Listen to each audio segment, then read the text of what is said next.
I gotta get this over with. 5:03. We got 2 minutes. 2 No, minutes. I moved up the time. Oh, jeez. You didn't Call mention this meeting to order, the Fort Myer Beach Fire Control District, March 23rd, 2022, 5 p.m. at the Fort Myers Beach Public Library. It's 5:04 p.m. Commissioner or Chair Wood is stuck in traffic. He'll be here shortly. I'll stand for the Pledge of Allegiance. I pledge allegiance to the flag of the United States of America and to the republic for which it stands, one nation, under God, indivisible, with liberty and justice for all.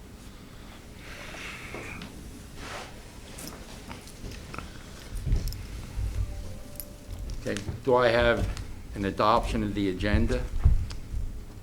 Oh, no, I'll read the agenda. Is there any public input on non-agenda items? Seeing none, we'll move on. Number 6, consent agenda. A, February 16, 2022 Board of Fire Commissioner Work Session Meeting Minutes. B, January 31, 2022 Department Checks Numbers 46589 through 46657 for a total of $304,093.64. C, February 28, 2022 Department Checks Numbers 46658 through 46727 for a total of $544,344.59. Do I have a motion to approve the consent agenda? So moved with just a minor change. You read 544, 344, 59. Just change that to 554, 344, So noted. 59. Thank you. Do I have a second? Second. Fire Chief's report. We have to vote on that. Oh, I'm That's sorry. All in All in favor? Aye. Motion passes. Fire Chief's report. Thank you, Mr. Chair, Mr. Co-Chair. Good evening, Commissioners, staff, and community. As we bring the second quarter of the fiscal year to a close, it's been an exciting yet challenging time for the district and the community. In February, based upon the consensus opinion of various epidemiologists and public safety experts, that consensus opinion concluded that we are at a recovery phase in the COVID pandemic. What that means to us and to the community is we need to start transitioning back to a sense of normalcy. So in February, we reverted back all of our protective measures, mask requirements, and put into place good clinical guidance in how we treat and approach all patients suspected of all viral infections and how we're going to protect ourselves. This is we have to start living again, which is, I think we all agree, we all have some level of COVID fatigue. However, I want to take this opportunity to remind our community and our members that COVID is still present. It's still at very high levels in our community. And I encourage everyone in our community and in our district to make common sense choices such as hand washing, staying home from work in communal settings when you're sick, and also get with their primary health provider and make good personal health decisions based on your individual risk factors. Like many other public safety and healthcare agencies throughout the nation, we continue to struggle with recruitment and retainment of new talent and existing talent in our organization. We recently saw a transition of an acting driver, paramedic, and a 20-year battalion chief to other organizations. The district has been running concurrent recruitment cycles.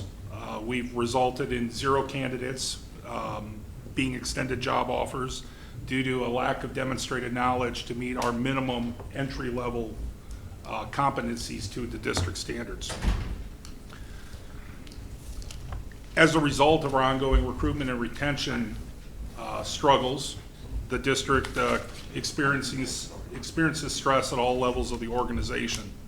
Thankfully, our service delivery model, as you'll hear this evening, is such that there is a significant amount of work capacity, so we can still provide excellence in customer service in all levels of our organization, even while we navigate some difficult times.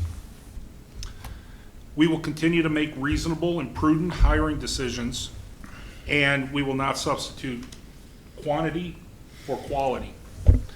Paying for a pulse while tempting is not a best practice and potentially opens the district to legal liability for negligent hiring practices. So we will continue to work through and identify new ways to screen potential candidates, but we will ensure that this community has the best out on the streets providing our citizens the service that they deserve. The district monitors regional economic conditions through various means. Recently, we've established a working relationship with Florida Gulf Coast University, the Regional Economic Research Institute, which is comprised of various economists, business experts, and members of academia. We also participate in a really awesome thing that Jane has introduced me to, which is a regional meeting of the directors of finance of various special districts in the county, primarily finance directors for independent fire districts. And they get together and talk about trends and funding opportunities, grant opportunities, everything that's in Jane's world, they talk about. So that's been a really exciting thing for me to attend, and you know, a lot of finance minds in the same room can only be a good thing. So we appreciate these partnerships. What's resulted from our relationship with Florida Gulf Coast University is the possibility for us to enhance the tools that we currently have for the district's economic sustainability and forecasting tool, and to give a little bit more specificity to help us make better informed decisions on better quality data than what we have typically been relying on. And that will just impact short-term, medium-term, and long-term financial decisions and budgetary decisions as we go year over year, preserving the reputation of the district of being an excellent fiscal steward. In district operations, we are at the height of tourist season. We can certainly see that from the traffic we all experienced this evening. As usual, we're seeing our seasonal influx of our call volume. Most of these calls for services are primarily medical or injury-related calls. Disturbingly, we have seen an uptick in pedestrian and bicycle-related incidents and injuries. Some of those have been significant, and unfortunately, some people have received serious injuries or even lost their life. So I want to take this moment to remind our visitors and our community to use some common sense safety when they're out there on the road. To never assume you have the right of way, be aware of your surroundings, and when you're out at nighttime, please take something that helps make you bright at night, illuminate your path, a small flashlight, something so you are visible to motor vehicles, as well as other pedestrians and other motorized conveyances on the island. We want to prevent as many of these tragedies as we can. Over in human resources, one of the really interesting things that our human resource manager did, working with her collaborative group statewide of human resource professionals, was she designed and started administering what's known as a stay survey of our existing staff. And the stay survey's intent is to identify from our more tenured staff why have they continued to have full careers with the Fort Myers Beach Fire District, and also to ask more middle of the road or junior people, why do you stay and what might tempt you to look elsewhere for employment? And the hopes of this is we will get some tangible, measurable data that we can use to maybe facilitate some programs and to truly transform the district into an employer of choice when there's so many choices currently in our labor market. In January, we had 3 service anniversary dates. Lieutenant Todd Williamson with 16 years, firefighter paramedic Jeff Lundy with 9 years, and firefighter paramedic Joel Martinez with 5 years. In February, Our service anniversaries were driver engineer Tate Sturdivant with 16 years, driver engineer Andres Villa with 16 years, driver engineer Lane Tall with 6 years, firefighter paramedic Hermes Laser with 6 years, firefighter paramedic Paul Montenegro with 5 years, fire official Jennifer Campbell with 3 years, and life safety specialist Chris Cox. We also saw some district transitions of Battalion Chief Jacob Lamb, as well as firefighter paramedic Michael Tejeda. Some exciting news, we have various recruitment initiatives that are ongoing for everything from assistant chiefs to firefighter paramedics.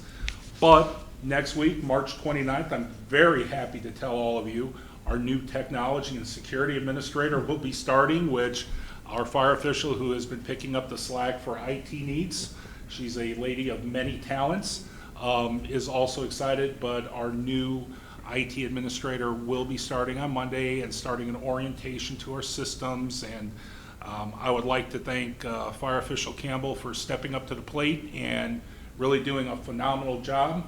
She has transitioned us to a new, more cost-effective VoIP system district-wide. Has taken on and administered some pretty heavy IT projects, which is not in a fire official's wheelhouse typically. But she is a woman of many talents, and we're really excited to have our new IT person starting. In operations, we've seen an average first unit response time of 6:09, which is very good. Our incidents, interestingly, in February, compared to February of 2021, we've had a decrease in the number of incidents for the same time period, same month, of 40 calls. Overall, we're up 25 calls for the year from where we were last year. In training, crews focused on deploying fire hose lines effectively, while our driver engineers practiced supplying the correct hose line pressures to multiple fire hoses simultaneously. A primary focus right now in operations is we have 3 new recruits, and we have been all working and huddling to make them as successful in the FMBFD ways and our technology and our equipment and our practices. So we've all been huddling around those 3 new recruits to make them feel welcomed, and they are doing phenomenal. They're just absolutely great people, and we're lucky to have them on the team, and Chief Worth and his folks are doing a great job mentoring them and making them the next generation of the type of employees we need in our organization. Due to our seasonal call volumes, we have suspended our weekly facility training down in Bonita. We all saw the traffic today, so driving down to Bonita and training a couple hours once a week, it would take us a while to get our resources back, and the cost of fuel where it's currently at takes a lot of fuel to put those big trucks on the road, and we consume a lot of fuel driving down there, so we felt that was a prudent move. Over in EMS, do want to provide you a quick update just before the meeting started. Assistant Chief Randy Krause, his mother is in critical condition with a medical problem, and he's flying to Denver, Colorado, so I ask that we all keep her and him in our thoughts. Looks like she's going into emergency surgery later today. But over in EMS, we're doing some really great things. We've just finished rolling out our Zoll cardiac monitors and completed that training, along with focusing our training on traumatic related injuries and incidents. Support services, with the cost of energy, this is a nice little thing that we forecasted a need. We've finally transitioned all of Station 32 over to new energy efficient LED lighting. It looks phenomenal. Our crews love it, our staff loves it, and hopefully we see some positive energy pickups there. We've also worked on some long-term uniform distribution changes, looking at going to an online platform which will reduce our storage needs and the ability to hold a large amounts of consumable items, uniform items, and make it more of a self-service, more efficient, where employees can purchase within their purchasing limits their uniforms and get them directly embroidered and their names on them, ready to roll out the door. directly and as they need them, instead of having to follow a very cumbersome process internally. We have, over in the administrative and finance branch, we received the final payment of $2,870 from FEMA for Hurricane Irma. We also want to thank the VEBA Trust. The VEBA is our Voluntary Employee Benefit Association for Post-Employment Healthcare. Agreed to reimburse the district for the monthly administrative fees assessed by Lee County. So we would like to thank the VEBA Trust for sharing those costs, as well as sharing the cost of the audit and the actuarial professional fees with the district. I recently appointed Assistant Chief Randy Kraus to fill the VEBA seat that was previously occupied by Assistant Chief D. Cristofalo. Randy graciously accepted and is now serving on the VEBA board. Over in Life Safety has been extremely busy with Grandview and Margaritaville. Numerous inspections for both those large projects, and they are doing a great job. In fact, sitting in traffic, I received a very, very complimentary email coming here for Life Safety Specialist Bill Genevrino from Captain's Bay, and how absolutely professional and kind and knowledgeable Bill was. So I want to recognize Bill for that and thank our Life Safety team for the work they do. It was nice for our Life Safety team to get out into the Shrimp Festival after 2 years. We were able to interact and educate with our Life Safety tent, close to 250 people over that weekend. So thank you to the Lions Club and to the community for that ongoing partnership and that opportunity. We've been busy with plan review and permits. Our part-time plan reviewer, that position is working out very well. He's highly efficient and is managing our San Carlos Park and Captiva agreements very well under the careful supervision of the fire official. Notable upcoming district events at the time I published my chief's report was April 1st through the 3rd. We have an open water swim event at Lynn Hall Park. And then every year annually, we're seeing a resumption of the April 17th, 2022 Easter morning sunrise service down at Lynn Hall Park. And that concludes my chief's report. Okay, thank you, Chief, and thank you, Ron, for filling in during my absence. I apologize for my lateness. Our next item is unfinished business. There's none. New business, presentation of standard of cover, Fitch and Associates. Ron? Yes, thank you, Mr. Chair. I'd like to introduce to the board members Dr. Steve Knight with Fitch and Associates. The very large packet today is thanks in large part to Dr. Knight and his team. This is our community risk analysis and our standards of cover document. And I will turn it over to Dr. Knight to present his findings and our standards of cover. Excellent, thank you. Good evening. Do I need to turn this thing on, or am I good? It's on. Okay, all right. Well, thank you very much. Nice to meet everybody. So just a little bit of background about our firm. Fitch & Associates has been around for about 35 to 40 years now, depending on who wants to claim the origin story, in public safety consulting, but mostly on EMS and fire-based EMS. Me personally, I retired from St. Petersburg Fire and Rescue as their assistant chief back in 2013 before I went into consulting full-time, and I'm a partner with Fitch & Associates. That's a little bit about our background. So yes, the packet is large. So I put together a high level, probably maybe 15, 20 minutes, but I'll be happy to stay as long as you want if you have any specific questions, but I'll try to at least point you in the direction of the high points. So with that, let's talk a little bit about the structure and format of the standard of cover in a community risk assessment, and really what the strategic value is to you for the district and you as the policy group. So first and foremost, our product follows the rigor of the accreditation process. And I know the agency isn't specifically looking to be accredited through it's called the Commission on Fire Accreditation International, and it accredits fire departments across the world, actually, but mostly in the United States. So at least the framework is there. So if you as a district or the department decided at a later time that they wanted to pursue accreditation, you would at least have the structural components aligned well with that rigor of the process. The next piece of it is that it updates to the most recent accreditation standards, which they change and update those about every few years. So as a format, you have an executive summary in the front side that kind of tells the story of what you're going to see in it. And then it's broken out by sections A through I that really just dives into each different component of the standard of cover and the risk assessment process, so that if you look at the table of contents, you can jump from one section to the other.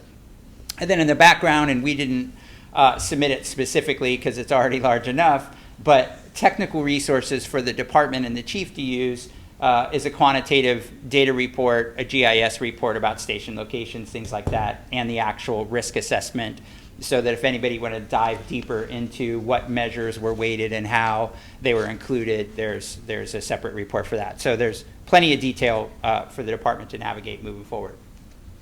So, and I can certainly share the presentation to the chief afterwards to distribute if you guys would like it. I won't read you every detail, but the big piece that this slide talks about when you talk about a standard of cover and a risk assessment is a risk-based comprehensive deployment strategy, right? And with fire districts, fire departments, typically 90+% of the costs are associated with personnel. So getting your deployment right, your mitigation strategies, your staffing, all of those things are really what drives the fiscal aspect and responsibility. So for you as the policy group, what you really have before you is that balanced policy option, right? How much risk am I willing to assume as a community, and how much protection do I want to purchase? And where's that right balance with the unique risks that exist? You're not the city of New York, but you're also not, other communities. You're unique, you have your own challenges.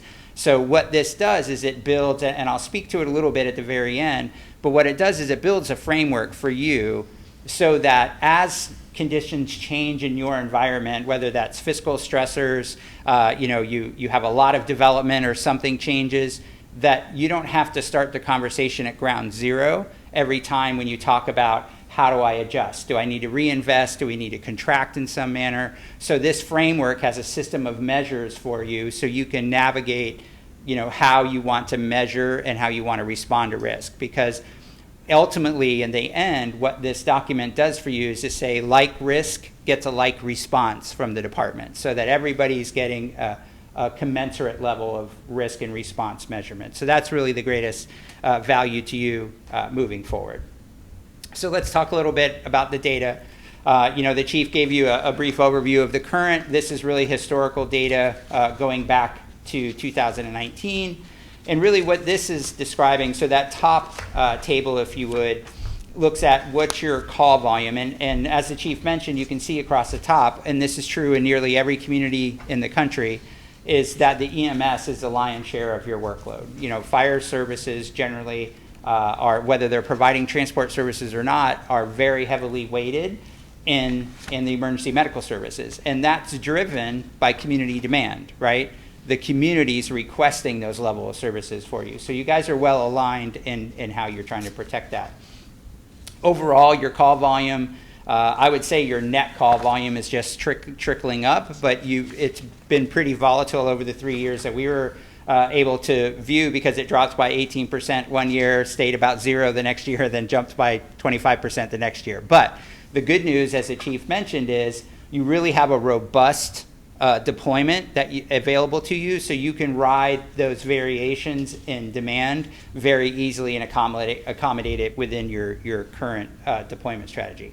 Then on the bottom table, what we looked at there is really what's the distribution of calls across your 3 stations and what's your relative performance across the 3 stations. And in general, you're pretty well in the same lane. Well, this one's just the call volume. I guess that's the next slide.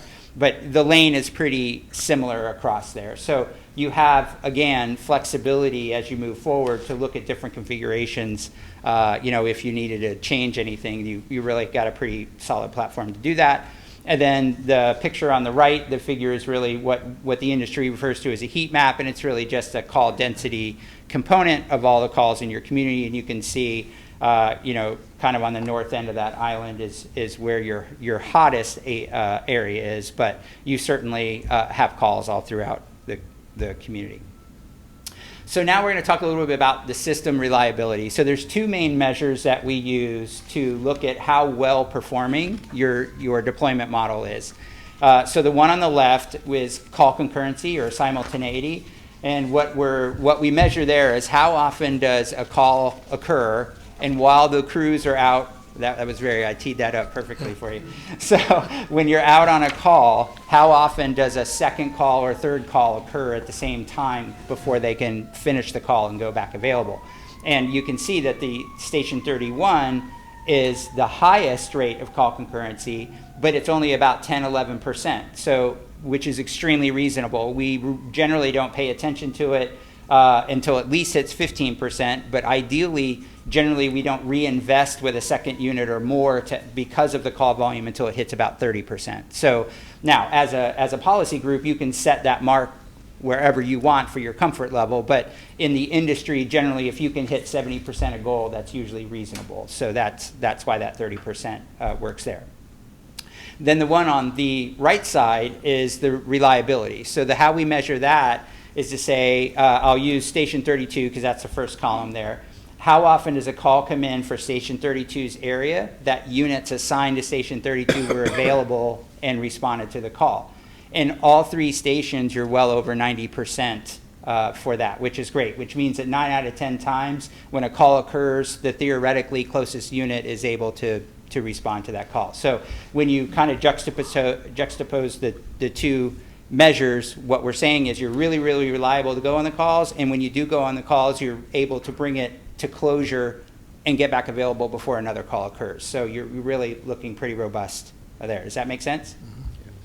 Yes. Okay, so now we're going to talk about the performance. The top table there breaks it out by the program, what we call program areas. So it's by EMS, fire suppression, hazmat, mutual aid, rescue, et cetera. So when we looked at it there, your overall dispatch time is actually very good at 1.3. All of these tables that I'm showing here are measured at the 90th percentile. Is everybody familiar with that, or should I do a quick walkthrough of what that means?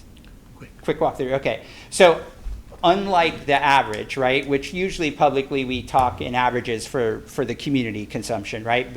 But when you're designing systems and measuring systems, the average just isn't acute enough, right? Because 50% of the time you'll be there when you're supposed to be, and 50% of the time you won't be there when you're supposed to be. So the industry, the National Fire Protection Association accreditation model, the industry measures at the 90th percentile, which is a high validity measure. What that means is 90 out of 100 or 9 out of 10 times, you'll meet that level of service or better. So it's a better measure to design your system than using the average. So to give you context, the 90th percentile for dispatch time under 2 minutes is fantastic. That's very good. So you got good service there. Your turnout time, which is the second one, so just to explain the time segments, the dispatch time is from when they pick up the 911 call at the dispatch center until they alert your units to respond. That's that interval. The turnout time is from the time that your crews are alerted that they have a call until they check that they're going en route and actually, leaving the station or wherever they were. From an industry perspective, you're at 2.1 minutes overall at the 90th percentile in the turnout time. So it's not egregious looking at it at the industry. A lot of departments are around 2:30, upwards of 3 minutes, but it's pretty distant from best practice. So to give you context of where you are today, you're at 2 minutes on EMS calls where the industry standards is 60 seconds or 1 minute. So you're probably 1 minute longer than best practice in that area. When it comes to fire and the other categories, usually you have to don all that protective gear and bunker gear and things like that. So they give you a minute and a half to get out of the station on those kinds of calls, and you all are just over 2.5 minutes. So in both categories, you're about a minute longer than best practice. So there's an opportunity to move the pendulum a little there. And it's important to understand this and I talked to the chief about this, from a management perspective, it's a great return on investment because usually there's zero cost. It's a management practice, right? So with little cost or no cost, you can improve the citizen's experience by up to a minute if you can trim a minute off of that turnout time. In contrast, if you were to attempt to provide services for your community a minute faster, that might require a fourth station for you to move that much from a system lens. So from that perspective, if you can ratchet that down over time in a non-punitive manner usually works, you can really have a good citizen benefit, and then that provides you greater flexibility moving forward where you can change other elements of the continuum, what we call the hello to hello time, from the time they call 911 until the time that you arrive.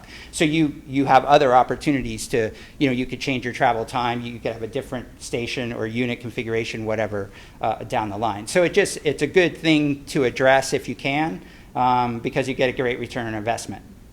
Travel time is really fixed, and judging from your traffic, you're doing outstanding. But travel time is really based on your geography, right? It's based on your road impedance, and it's based on where your stations are. So there's nothing really to do, much about travel time. We don't want to encourage the crews to drive faster or anything like that. To put it in national perspective, you as an agency, your travel time is right at 7 minutes, and that's measured from the time where they say they're en route until they arrive.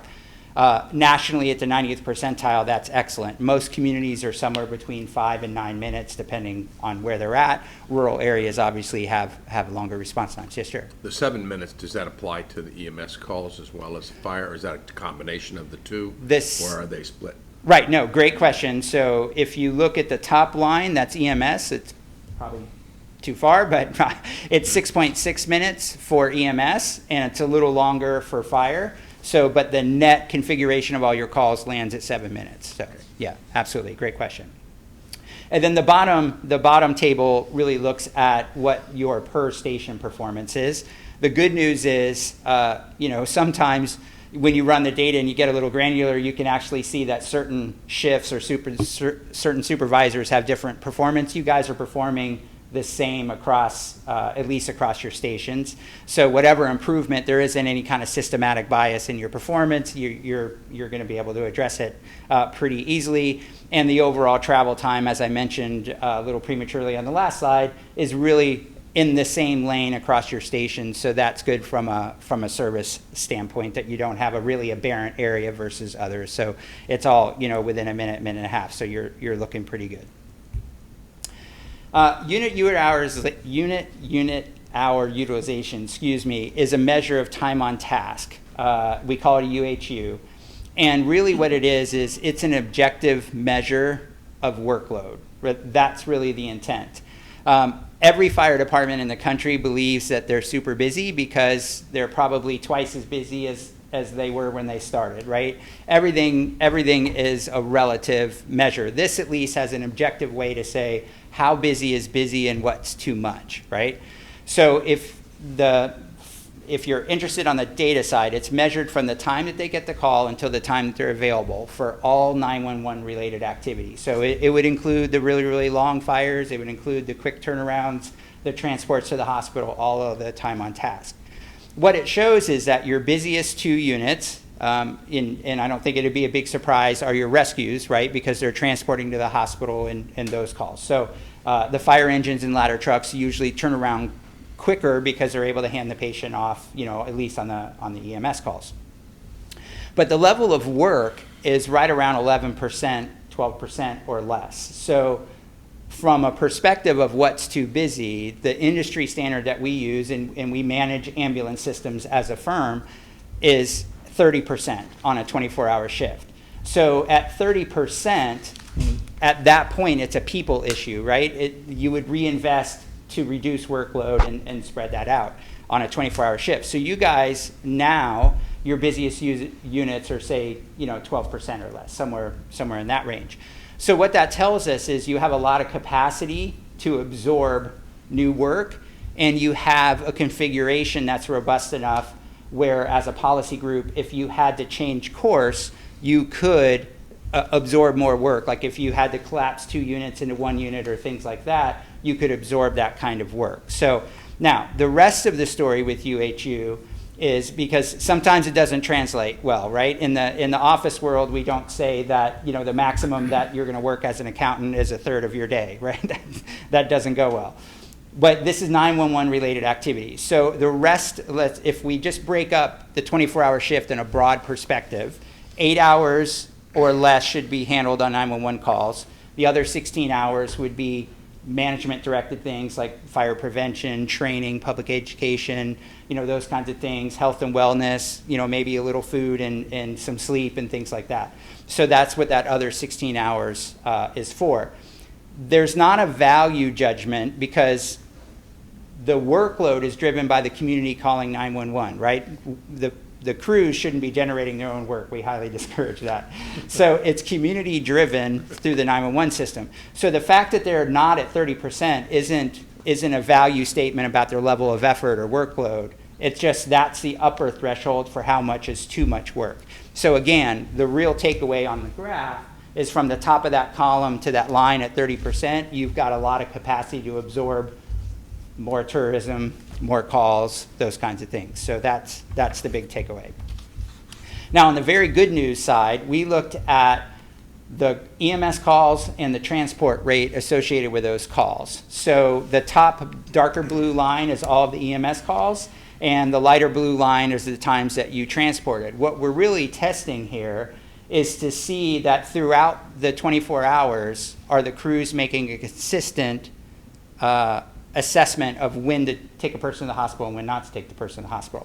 The things we look for, it starts at midnight all the way on the left and goes all the way to 11 p.m. over the 24-hour shift.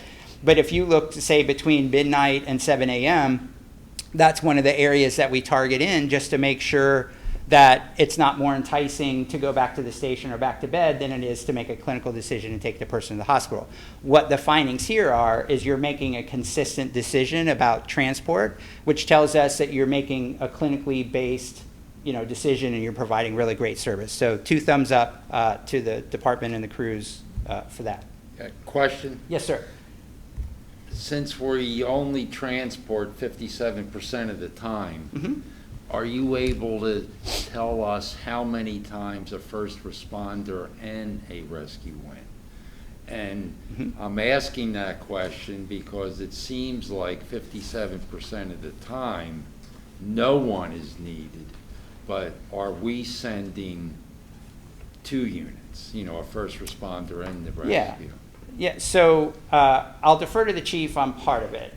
Going off of memory, I think you're nearly universally sending an engine and a rescue to everything, right? So the answer is yes, you're sending 2 units to nearly everything. And I assume that that's dictated by dispatch, and we can't, as a transporting agency, say we're not sending a unit that we think, well, but that's not our decisions. So how can we save 50% of our somebody stuck in traffic? Sure. Is there an answer to this? There's absolutely a short answer to that. I'm going to have to defer the rest of the conversation. I'm going to give a quick exit out of this. The rest of the conversation is it's between the chief and the board, and it's a policy choice on how you want to respond. Nationally, the medical priority dispatch protocol accounts for a certain percentage of those calls to be handled by just an ambulance, right? So you have flexibility to explore those kinds of things if you needed to. Before the chief took over, when Chief Love was here, I had part of that conversation. From a policy perspective, here's the challenge you have. If you were a very large city running a lot of calls, you would probably get a greater benefit from differentiating that. But because you don't run a lot of calls, you're not really saving anything, substantively by not sending those units. So it really does just come down to a comfort level and a policy choice of how you want to handle that. But you do have the flexibility to have a discussion. Is that fair? Yes, I just as Dr. Knight said, we do have some level of control, and perhaps as we get into our budgetary discussions here, we're in budget time this year, and we look at our capital asset, it may be worth a discussion to look at wear and tear on our large capital assets and identifying those calls where maybe an ambulance could specifically handle the call by themselves. So did I answer your question? Yes, thank you. I guess to continue on with that, so who would ultimately make the decision to send to or not send a truck? Is that dispatch? Dispatch would do it because Lee County government communications, Lee Control, invested heavily into a priority medical dispatch system.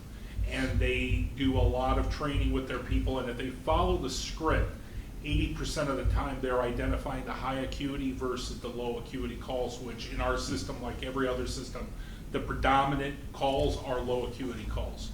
So the dispatcher would make that decision based on our global guidance to say, at these low acuity calls, we're only sending an ambulance, not a large apparatus.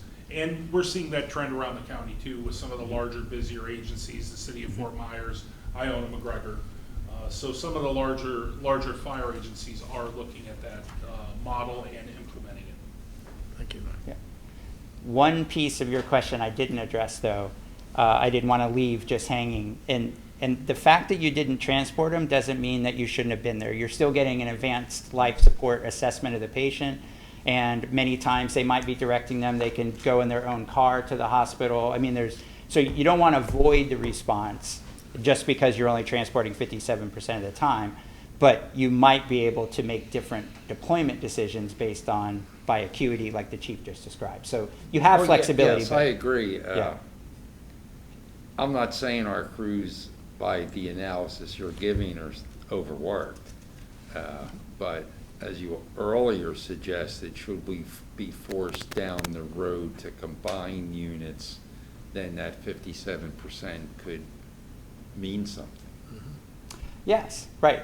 Yeah, as you change what we call the pieces on the chessboard, right, then you'll have to make different decisions on how to best get, your deployment strategy, right? Yeah, absolutely. So now we're going to talk a little bit about the risk assessment piece. So we had a really high level of your community risk, talking about things like, weather and floods and hurricanes and all those kinds of things. But in this particular area, mostly focused on fire suppression, we rated all of your occupancies that the department provided out of their database. And we looked at the records. We rated them through a risk matrix that looked at things that were available, such as square footage, number of stories, those kinds of things. And we also had a moderating measure for if it was fully sprinklered, right? Which makes sense that if you have those passive mitigation strategies, then you don't have to fund that level of protection. So we stratified all those, and you can see, all the buildings in your area. You can kind of see how they're clustered, and the red ones are your high or extreme risk, and the greens are the low, and the moderates are the yellow. So most of your community is a moderate level of risk from an occupancy level perspective. Then we took that information and we looked at your geographic planning zones, which the department elected to just use your first due station area as a planning zone. And we were able to apply a risk matrix to that as well to say, is one station a high-risk station, is another station a low-risk station, those kinds of things. We use a 3D model that looks at what I call homogenized risk, but it's largely census data. I'll show you in the next slide. Your community demand and your call concurrency. And the reason we do that is 2/3 of that three-dimensional model is based on actual historical performance, right? It's what the community's asking of you, and it's what's evidenced in your community. And then the other third is really about what we call prospective risk. It's the building, it's the threat of issues. And the reason we try to balance it 2/3 to 1/3 is because if you overemphasize your prospective risk, then you'll have a build it and they will come kind of a strategy, and you'll fund a fire department that may never have those kinds of experiences along the way. So most communities appreciate a balanced approach on that, so you don't overestimate your risk.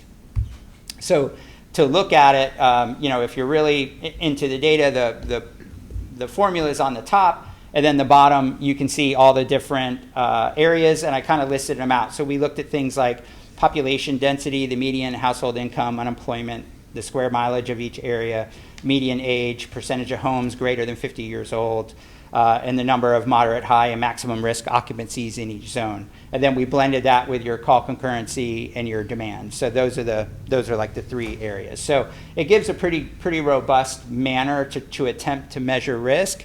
And those census type variables are really rooted in fire-based research that goes back to the 70s that talk about home ownership, the age of the buildings, age of the occupants, vacancy, things like that that are really associated with the fire risk. So that's how that was measured. Then we come back and we look at what your overall performance is. And if you remember, you were at 7 minutes as an agency. And this is a marginal utility analysis. So if you look at that table, what it does is it says from an efficiency standpoint, from your current locations, which stations could provide the best coverage within 7 minutes to capture the most calls, right? So your first station, station 32, was able to capture 57% of the incidents within 7 minutes. And then the next station, station 33, would add another 742 calls, but it would jump up to 87, and then the third station props it up to 95% of all your calls are captured. So it aligns really well with your actual performance that we see in the data side, so that's always positive. The GIS, we use a more conservative measure of your average road speed, and based on what I've witnessed coming and going today, I think we're right on, because you're not going to be going much faster than the average road speed, at least as it's designed. And then 8 minutes, just to show you that you have some flexibility. In the GIS report, I didn't bring them all here, but in the GIS report, we modeled you being a little faster and what would that take and what it would look like, and we modeled you taking your foot off the gas and slowing down a little bit. So a migration to 8 minutes really didn't have much of an impact necessarily. This particular assessment here was just looking at EMS calls because 8 minutes is really your lane. If to your point, right now the EMS response time is associated with 3 stations in first response, right? So if you elected to move into a different model where you only sent ambulances, you would have to adjust your performance accordingly because you're covering it from 2 locations. So the 8 minutes is probably more aligned with what you would probably see there. And then you can see that it just marches out, and the marginal utility aspect of the diminishing return is, every station doesn't universally add another 50% faster. You get a diminishing return. This is helpful for you too if you ever run into another time where you had to make different decisions about your deployment. This will help guide you to make changes where it has the least impact. So continuous improvement, the department is certainly, it's got great management. We had really good discussion when I presented to the department earlier today. With the chief and the direction they're going. You had another, we didn't do your strategic plan, but it's included here and it's referenced in the standard of cover. But from a continuous improvement model, the department has agreed, and you're adopting in the standard of cover some strategies for them to address and make sure that this document is living. And what I mean by that is it's not a one and done. The department should re-up the data each year, continue to look at the risk as you have changes, and then adjust accordingly. And just because you adopt a specific performance objective today doesn't mean that you can't adjust it and re-adopt in the future. It's just that you want a systematic method of how you measure and how you go about the structure of things. So the last couple slides is a brownout consideration. So if you're not familiar with the term, we put this together to look at what a brownout is typically in the industry is that if you didn't have staffing for any particular day, that you could take a unit out of service only when you didn't have the staffing. And then when you had the staffing, you would put it back in service. It was very frequently utilized after the Great Recession back in 2007, where a lot of departments were challenged with how they do that. So we looked at a couple different strategies of how to walk through that. One is that you could adjust what your hiring threshold is for overtime without changing your total FTE count. So what that would mean is you could drop the threshold down by 3 personnel, for example, the equivalency of a unit, And then if you still continue to thrive at the FTE count that you're attempting, but on the days that you don't, you just build another 3-person capacity where you don't hire back on overtime. And then if you don't have staffing, that unit would go out of service until the staffing returned. It's one measure where you don't have to entirely change your deployment strategy and your FTE count and your budgeted positions, but you can control some costs and level by how you hire back on the overtime. So that's one avenue. Another that we looked at as well is you could drop that threshold by 2 FTEs.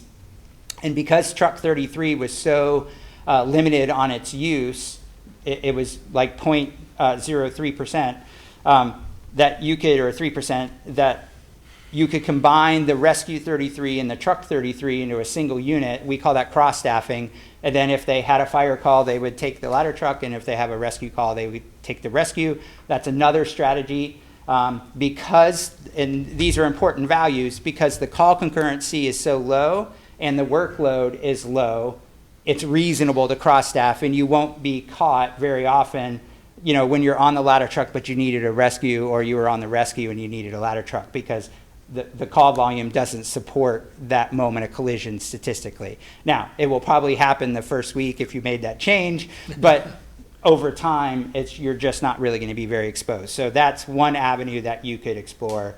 And again, these are policy choices and difficult things to look at, but we at least analyzed it from an objective standpoint to say, what could you do that would have the least impact for you if you had to go down that path.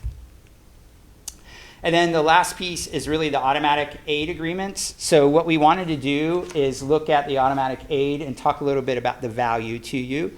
We did see in the data that because of your ambulance placement that you were contributing probably a little more than you were receiving. But from the big picture, because you couldn't afford a build it and they would come fire department, being a valued member of an automatic aid agreement is in your favor. Not because of the first response, because you guys have a robust system that's delivering a nice response time and getting to the calls. But when you have a major event, you just don't have the depth for those major events. So it's in your benefit to continue to try to maintain being a good partner in those automatic aids, even though they're low frequency, they're high risk events, and then you can get the cavalry coming from the automatic aid aspect. So from that perspective, when we looked at it, what the industry calls an effective response force, and that's assembling 15, 16 people like the standard recommends. We modeled that as a district only, and then we modeled it with the district and your outside partners from the automatic aid. And from the table, you can see that there's a pretty good benefit, especially at the lower response times, where you go from, say, less than 1% coverage. We use 10 minutes, for example. You're at 10.49% of your community can assemble a crew in 10 minutes, but with your automatic aid, 31% of your community can be assembled in that same time frame. So you can see in that last column, you get a pretty good benefit from your neighboring agencies bringing additional people for those low frequency events. And then the final is just the recommendations and observations that we had at the back, and the big ticket items was really you could improve your total response time by addressing the crew turnout time internally as a management process. The fire stations are strategically located and well aligned with the risks as it stands today. The district is encouraged to consider and formalize a move-up policy strategy that's integrated with the 911 center. And that goes back to those marginal utilities. So, rather than stations going back to their home stations, they would move up as your call volume got busier to make sure that they're in the best position to respond to those calls in a timely manner. The department does that today, but it's informal. So the battalion chiefs would have to listen to the radio, recognize it, and do that. What we're suggesting is to go ahead and adopt what that move-up policy plan is, and then work with the 911 center because they can program that and it can make those suggestions automatically, and then you won't at least have the opportunity for variability, with different battalion chiefs or something busy going on where one didn't notice it today or whatever the scenario is.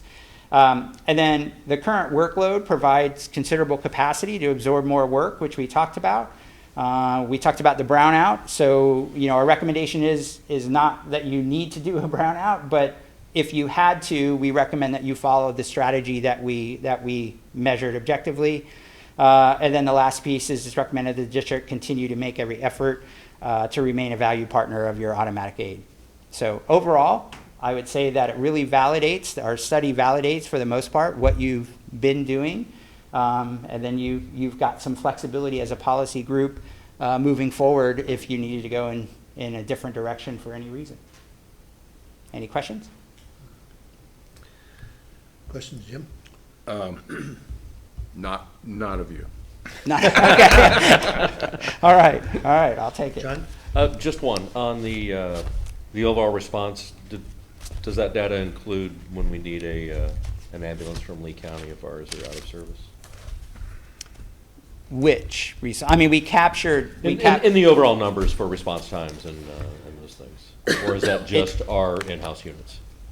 Yes, so not to get too in the weeds, but we measure it in multiple different manners. What we expressed here was bound by the jurisdiction of the first arriving unit. So if Lee County happened to be the first arriving unit or another fire department, then absolutely. Great, Yeah. thank you. Yeah. Jackie? None for you, thank you. Okay. Ron? Thank you. It was very informative. All right. Thank Thank you. I appreciate it. Can Thank we you, get a- Doctor. Very good. You said that we can get a copy of the Yep. presentation? Yeah, I will send it to the chief as soon as we're done. Because I couldn't see all the Yeah. slides. And certainly not your fault, just distance. All right. Thank you. Thank you very much. Thanks, Appreciate it. Great job. Thank you. Thank you very much. Okay, Do you need me to stay for anything? next, we're looking at okay, let's see here. Do we have any comments from the audience? Appears as though we have none, so we'll close that portion.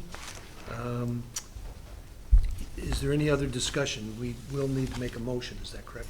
Yes, you'll make, Yeah, I have a comment. yes, you will make a motion to formally adopt. Any discussion prior to that? No. Okay, I'd like to make a motion to adopt the standards of cover document and community risk analysis of the Fort Myers Beach Fire Control District. Do we have a second? I'll second. Any other discussion? None? Call a vote. All in favor? Aye. Opposed? Carries 5-0. Thank you. Okay, next item, service delivery model changes. Ron? Thank you, Mr. Chair. Thank you for, first of all, thank you to this group for supporting such a large initiative. Having the standards of cover completed and the community risk analysis will greatly enhance our abilities to make very wise decisions moving forward into the future. One of the things Dr. Knight, was very kind enough to remind us of, even though this focuses a lot on response times and response time data, the trend in the industry is really for us to start measuring outcomes, and we have some good ideas how we can measure outcomes on both the fire and EMS side. We've been measuring outcomes for a while with emergency medical services, but now the trend is starting to really measure our outcomes with fire suppression services, such as how often have we been able to keep a fire to its room or object of origin? How many times were we able to keep a fire to a building of origin? So this will really help us make some very good decisions. What I wanted to discuss with you today is, as you know, we've had to make staffing adjustments based on our professional judgment in-house data. Now that you have officially adopted our standards of cover documents and our performance measures, we will be making any adjustments due to our staffing and retention challenges based on quantifiable, measurable, reproducible data. So it's a much better decision-making process for all of us, so I'm willing to entertain any questions. Okay, Ron, do you have any? Yes and no. I mean, I have many questions, and this is a very large document. And I don't mean to not cast any doubt on what we were just told, but I'm not prepared to vote right now. I mean, I have some questions, and I know that this is very important. However, I would like to hold this vote until next meeting. If we move forward at this point, I'll vote then. Ron, there is Well, what are we no voting vote on to? this. Yeah. Oh, there is no vote. It was No. only on the first one, accepting Just that. accepting But- the, but your just point is accepting well- the report. Yeah, your Yeah. point is well taken, though, you're right. Never mind. No. But, No, I agree. no, I have very many questions, but, It's a comprehensive report. It requires Yeah, a little yeah. digesting. Absolutely, yeah. there's, So Oh. I get it. I do have. What? Let me find it. When did we get that nice red ambulance? The red ambulance? Yeah. We don't have a red. Yeah, ambulance. well. In the photos. On the That page was- where all that the was a fire photo trucks they must are, have grabbed off our there's an website. A33. They've all left, right? There's a number Oh, of no, yeah. things No, in that's here all I that have. the wording's not us, or the item isn't us. It's a like cut and paste kind of miss. So I just caught a bunch of little, mostly wording things, but the ambulance is to his point. So, That's very no, common with, I mean, I can kind of, I'll tell you where I see some of the wording or whatnot, and I don't know if that gets changed or not changed or whatever, but just to be aware of. Not that it matters. Date is date. Okay, Ron, let's clarify. You're asking for our I just wanted to make you aware how we were going to use this. I'm not asking for, any of the decisions we need to make are operationally related, but I wanted to make sure you understood that those decisions that we make in operations of the department and the district are going to be now used off of this reproducible data that has been independently verified. So then I do have a question. Yes. So notwithstanding minor grammar or examples of things that are representative of our community, where they might have pulled something from another community and then just plugged our stuff in and missed some things. Notwithstanding that, are you comfortable with the data that's in this report, that you can make solid decisions based on that, using this as solid evidence for the things you feel you need to do going Yes, forward? yes, I do. Okay. Our data, what this document presents, and just so you know, this has been going on since 2020. Right. So what data is represented in this report is the same data and trends that we see every day monitoring our local conditions. It's also been confirmed previously through Lee County, when they had a data collection specialist. Right. So, And you're yes. comfortable Yes. being able to hold this up and say, this Yes. is why we made that decision Yes. based on this data? Yes, I Okay, am. good. Then I'm good. Yes, I am. Okay, Jim? that was I my, found that it. was, that was the question I was alluding to when Yes. he asked me, is what's your take on the report as a whole? And are you comfortable with the data that you have in order to make good decisions? Yes, the data is good. There were several work product issues with the firm. I will acquiesce to that. Overall, the data is good, and it confirms what we see day in and day out as far as trending and analysis. So yes, I do feel that the data and the recommendations are valid. Take, for example, automatic aid relationships.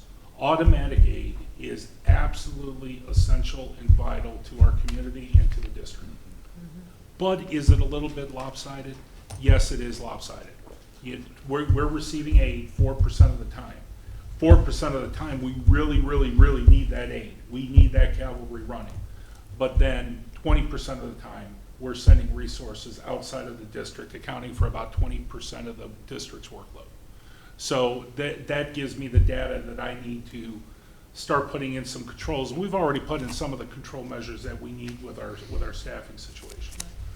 So I feel comfortable with the quality of the data.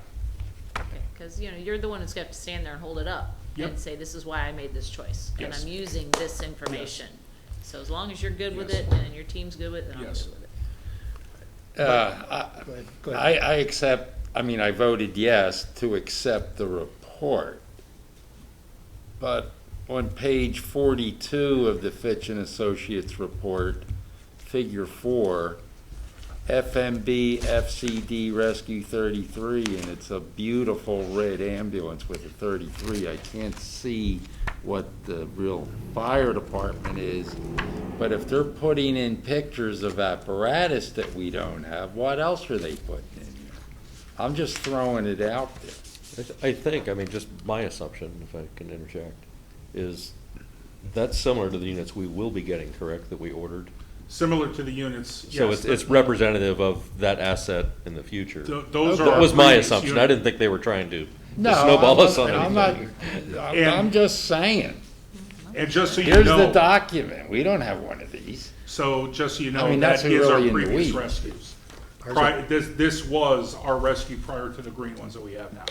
So they probably pulled this off of Of a a website, website, yes. and the data, on the Yes. the photo's just Okay. outdated, okay. Yes. Ron, Thank you. So if there is some data that's slightly incorrect, we aren't bound by that data. Absolutely We not. decide, the board here decides on the Right. future, The- or gives you directions, and then you carry it out. Yes. So it's a good data piece, but, you know, it's no different than standing out and seeing how many people go by and counting noses. I mean, it's not gonna be accurate every day, or maybe even during the snapshot time they did the data. The It's data indicated. is good. The data is good. The grammatical errors that may be in there, yes, there are some, and every time I read the document, I find minor commas and things like that. I've been through it 4 times, and we've confirmed the data, and we've talked about the data. Okay. And we can do that Yes, forever, probably, Yes. and keep fine tuning it. Yes. And yet, this is another piece of data that Yes. we're gonna use to make our decision, but it's not the only thing that will That's determine correct. that. John, I'm sorry. Just one thing, actually 2 things. I'd like to see this available on the website as far as the Yes. report. That way if Yeah. the folks of the district want to take a look at it, they can go for themselves and seek out the data and the response times. And, you know, when you look at the heat map, especially for EMS, you know, it highlights what I'm assuming is a certain property. right. And it's a good visual aid to see where the majority of our calls are run, where those risks are, why we have stations where we do, why we need a new station. I mean, all those things that we talk about, you know, as we do our jobs here and make the tough decisions and the expensive decisions in the future. The other thing is, I'm happy to see it. I mean, we've talked about this for a few years now, and it's good to have it, to have the data there so we can make informed decisions. You know, in looking at the data, I felt it was all pertinent and relative to the function of the district, so I'm happy with it. How often is this exercise repeated? Typically, we will put this on a 3-year recurring, 3 to 5 years is typically what is recommended, especially being that the industry as a whole is moving away from response times as our measure of success. It's a very blunt tool. What truly matters is our outcomes of each response that we have. So as we see more and more of that evolution, I anticipate this matching how often we do our strategic plan. And ideally, hopefully, we will be able to identify a potential vendor who can do them hand in hand together so they blend very nicely together. Yeah, I was gonna say, I would expect to see some outcome data showing up in future iterations of this Yes. report to help us know, see our strengths, our weaknesses. And our response time is an integral part of that success, but the success is really the end product. Yes. Ron, obviously, the length of time between now and the next time we do this could be predicated on what we have to do in the interim. So Right. if we were to lose a station, for example, then a lot of this data is gonna be out of date. As Dr. Knight said, we have GIS spatial data that is available to us, and one of the maps show you, based on facility locations and unit locations, where we have the overlapping and where there's areas of vulnerability. So luckily, we're relatively resource rich in our current deployment model, and we can make very good decisions. If we have to make a major structural decision to the organization, then we would probably do a limited scope to look prior to making those kind of decisions to see what the overall impact was gonna be. And, you know, we've talked about different variables with Dr. Knight this afternoon.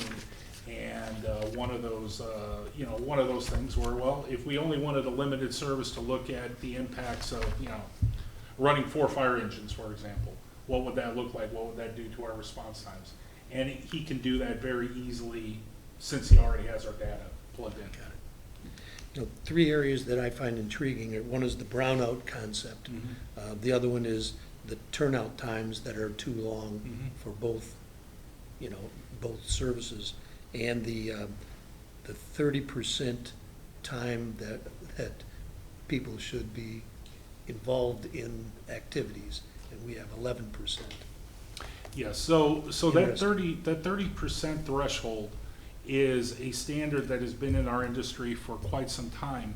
And what's important about that 30% unit utilization rate or number is that is something where the International Association of Fire Chiefs and the International Association of Firefighters came together and mutually agreed that this is our number. You know, this is what we need to be looking at when we need to be, you know, units. Now, do we want to get right up to 30% ever? No. 25% is when you need to start looking, but if you look at our data, we have the ability with some of our units to stack their current workload and still not even hit 15%. So, and that's the community we live in. You know, we live in a very, you know, nice area. You know, we have higher middle class to lower upper class, you know, community. So we can expect to see that type of call volume and, you know, turnout times. We're not having raging fires every day. You know, we are an organization that is predominantly risk reduction and emergency medical services, so. As I understand it, then the 30% is, that's when we should consider taking some action. Right. We've reached the limit of our performance when we get to 30%. Where we are now is we're well within the limits of our performance capacity. So we don't really want to be at 30%. I would think that would be indicating that, you know, service is going to be diminished, or the perception of service on the part of the customer, the public, could be diminished if we were running at 30 or 35%. Right, you would have a really busy unit, because he painted it very nicely. So 30% out of a 24-hour shift for an employee, 30% represents 8 hours of their day total, Right. being on emergency response calls. Being on a call. Right. So the remaining 16 hours, you have to dedicate time for training, going to the bathroom, eating, and sleep time, because they're working 24 hours. So 8 hours maximum on emergency responses is really ideal. Now, are there communities throughout the nation that cannot achieve that? Absolutely. Are there communities here that have 40% utilization rate? Absolutely. Our goal would be, we start hitting 25% for any one unit. That's when we need to start looking at potentially reinvesting. But at 11%, you're talking about 2.5 hours a day. Right. Wow. It seems like that's a number that's one we can look at. Let's just put it that way. Right. We have a lot of work capacity within our system. So. Okay. Anything else? Anything else you want to care to add, Chief? No. Thank you. Anyone else? Okay, next one, Resolution 2022-01, amended budget. And do we have that in the packet?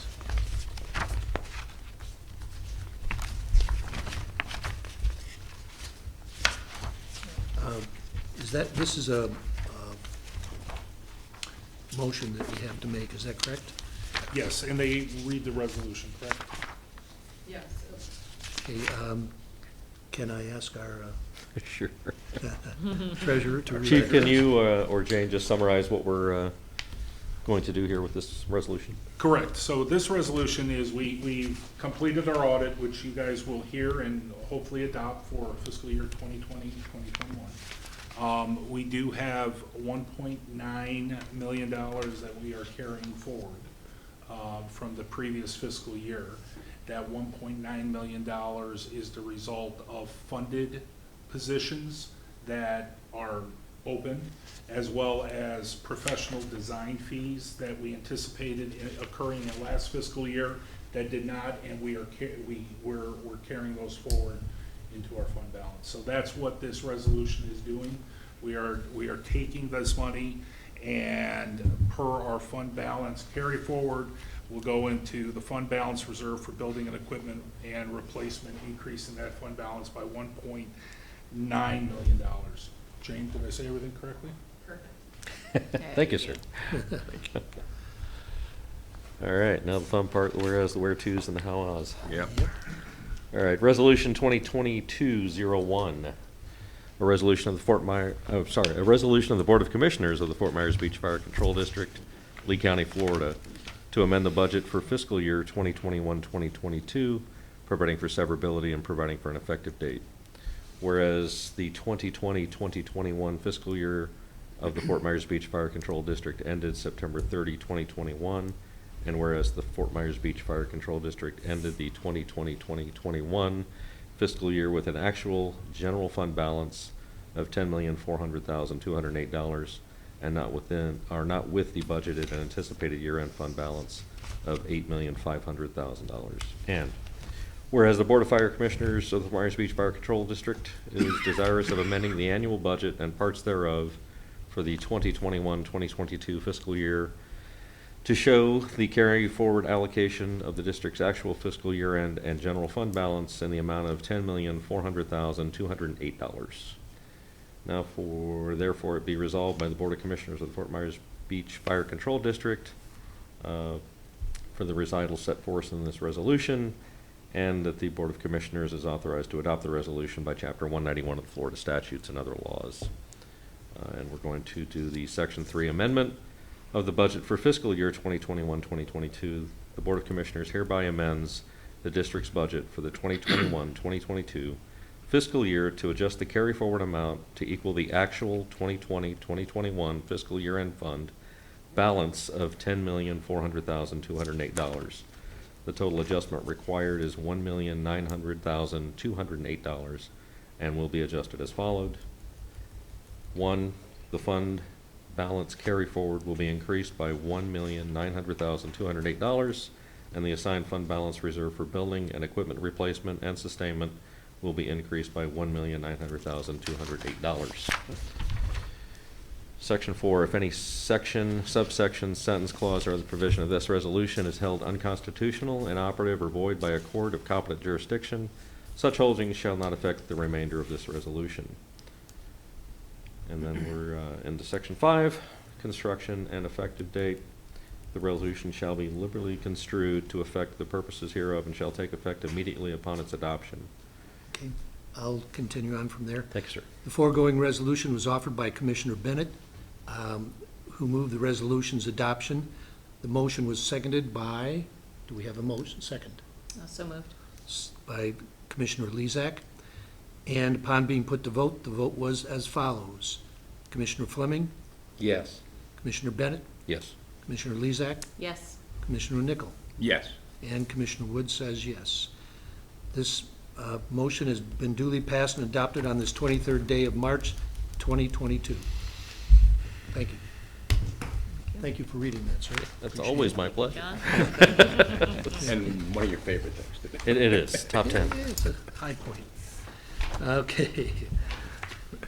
September 30th, the next item is September 30th, 2021, audited financial statements presented by Jeff Brown with the company Ashley Brown and Smith.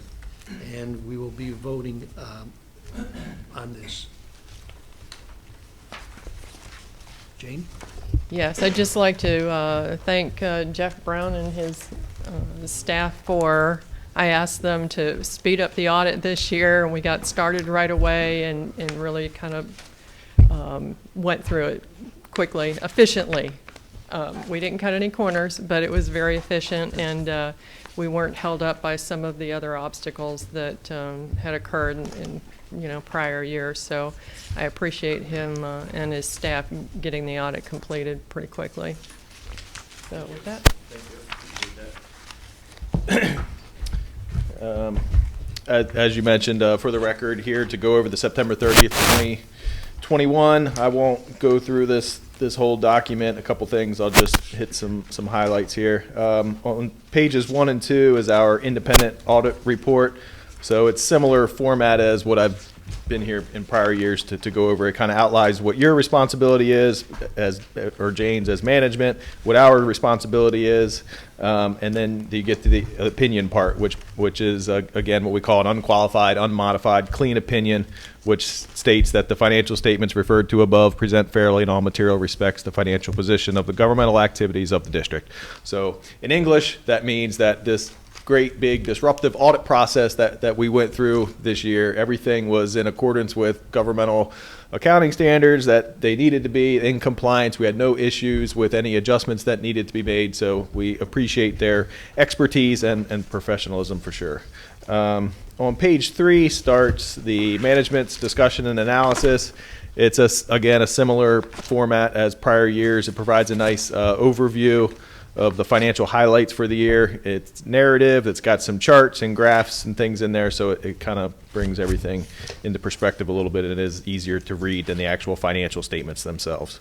On page 9 starts the audited statements.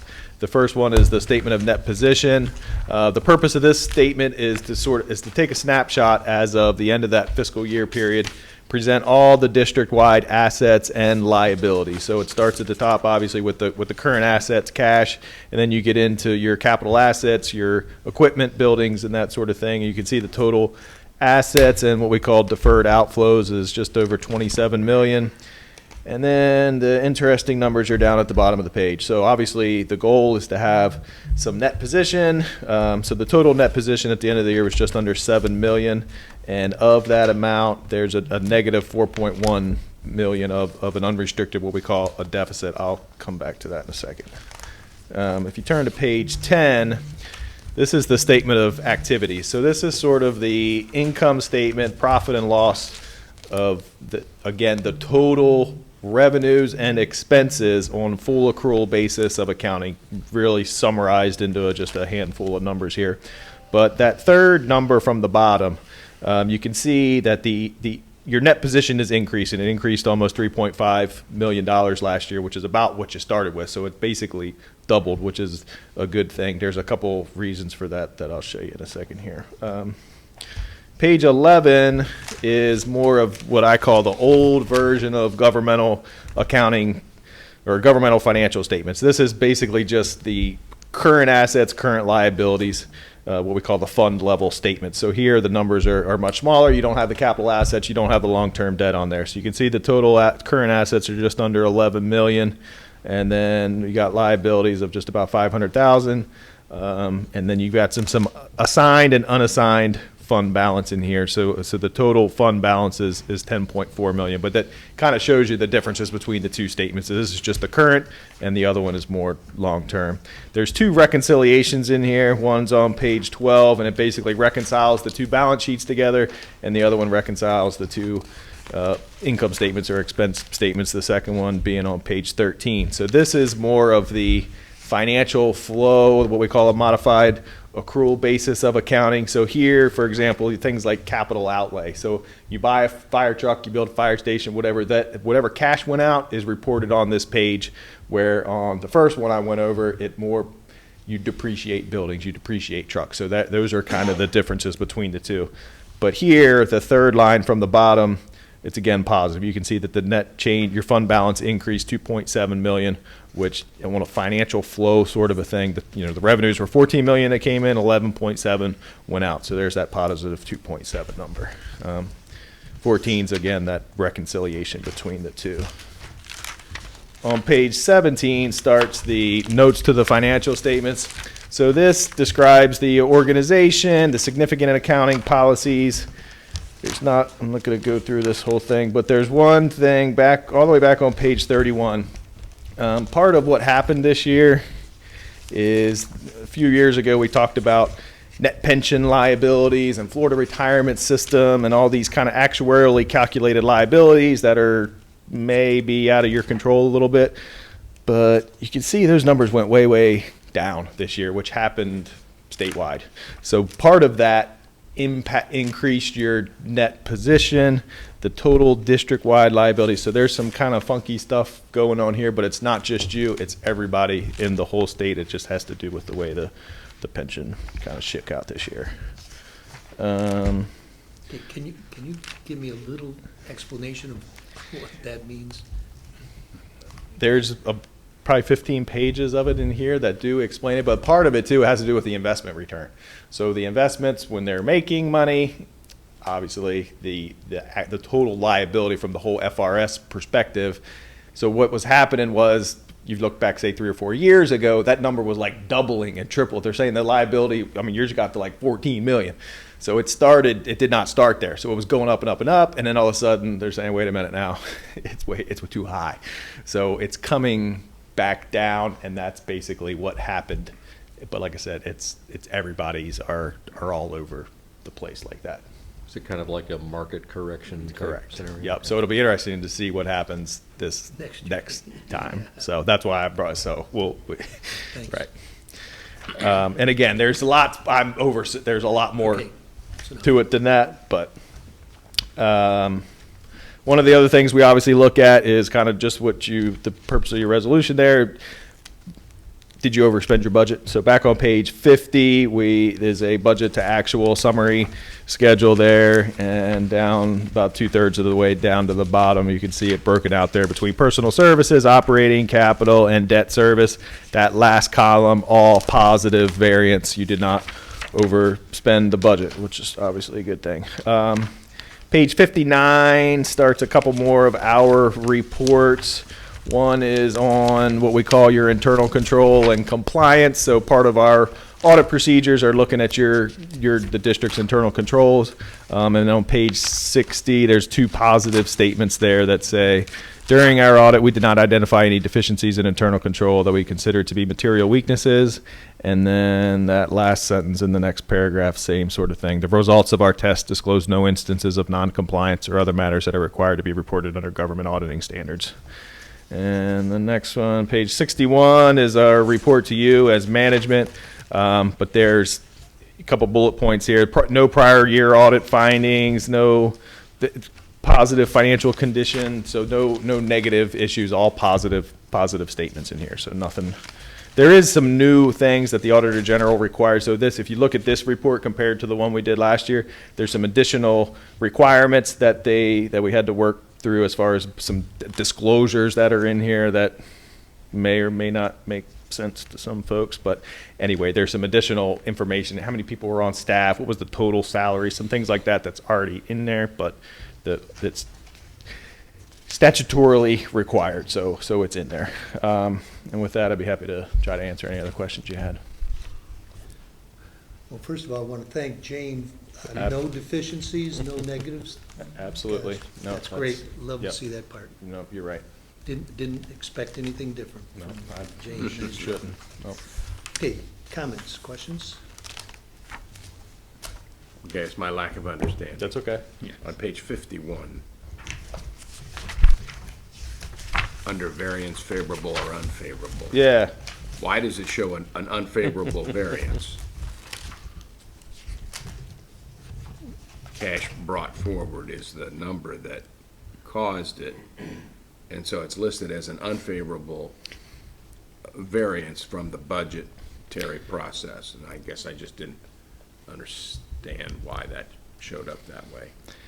There isn't a clear answer to that question because, and that's basically just a difference in the presentation part of it. That actual column, and it's also how you budget, which is basically what you just did with that resolution to carry cash forward. Right. But in accounting world, there's no actual revenue for that cash carry forward. So that it's a little misleading, but there is no that number's already in your fund balance on the balance sheet. It's not on this income statement. So like these actual columns were back the same numbers that are on page like 12-ish or so of that first one, the statement of revenues, expenditures. So it's just it's a good question, and it's something that it's just a presentation-y kind of a thing. Okay. Because there's no number, there's no actual number to put there. So right. again, I don't, can you explain that any better than I can? No, other than, revenues they carry a credit balance. And so in order to make the equation balance between the revenue section, which carries a credit balance, Right. and the expense and reserve section, Right. one offsets the other. I mean, when you do the math, Yeah. like on 53, the total expenditures It's, is yeah. unfavorable to the extent of total expenditures is a negative 3.8. So when the negative 7 million and the negative 3 million, am I looking at that right, Jeff? I would, yes, it's basically, I was going to say the same thing. If you look back on 53, it's the way the presentation of the reserves. So like you've got this part down at the bottom of, or on 53 to show this is what we've budgeted as far as what our reserves are for, what our assigned fund balance is that's coming forward, but there's never any actual number there. So that looks funky kind of, but there's just no real way to do it because there's no, in accounting world, you can't have an expenditure in capital outlay and then at the same time have another expenditure in reserve for capital outlay or something like. So there, it's just the debits and the credits, which he was alluding to with the credit balance being parenthetic. It's just a presentation. Accounting. It's accounting. Account reporting requirements. Yeah.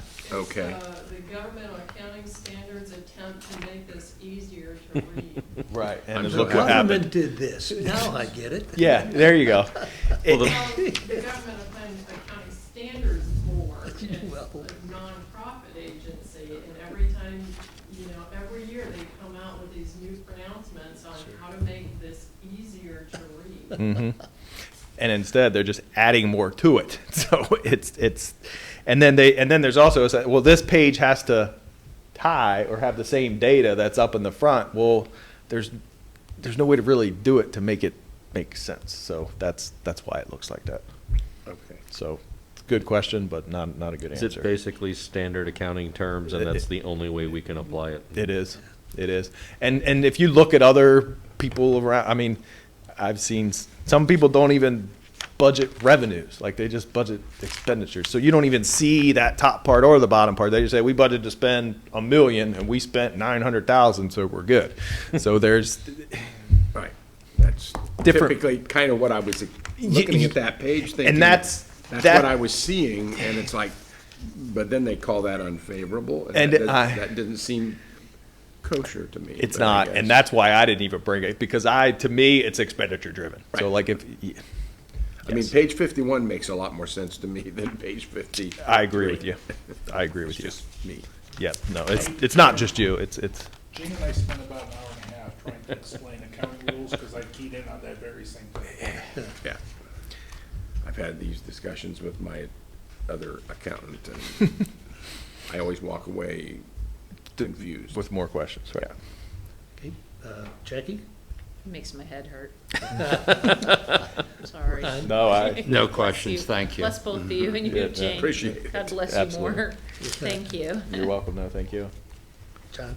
It's kind of a vague question, but I'm going to throw it out there.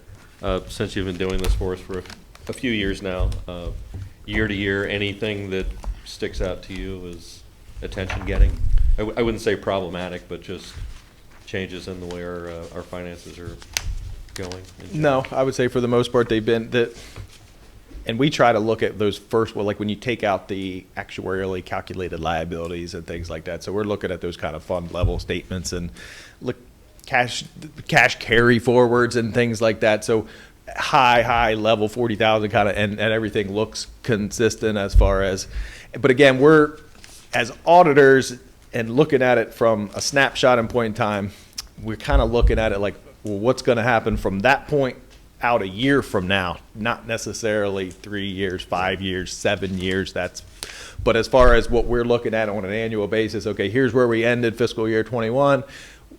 Things are going to be okay going forward to fiscal. So that's kind of where we would step in and say, hey, wait a minute, you guys need to maybe look at some stuff because you may not make it 6 months. But that's clearly not the case.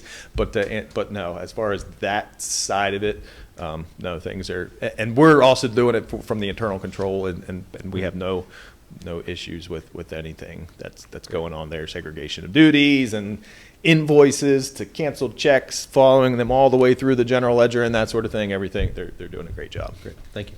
Yes, sir. Okay, looking at page 4, the total net position, that I tried to boil this down, it's just shy of 7. Last year was 3.5 million. What caused that? Is that like we didn't buy a truck or something? Partially, and it's also partially that pension thing that I'm talking about.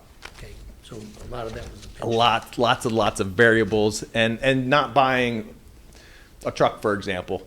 Could do that.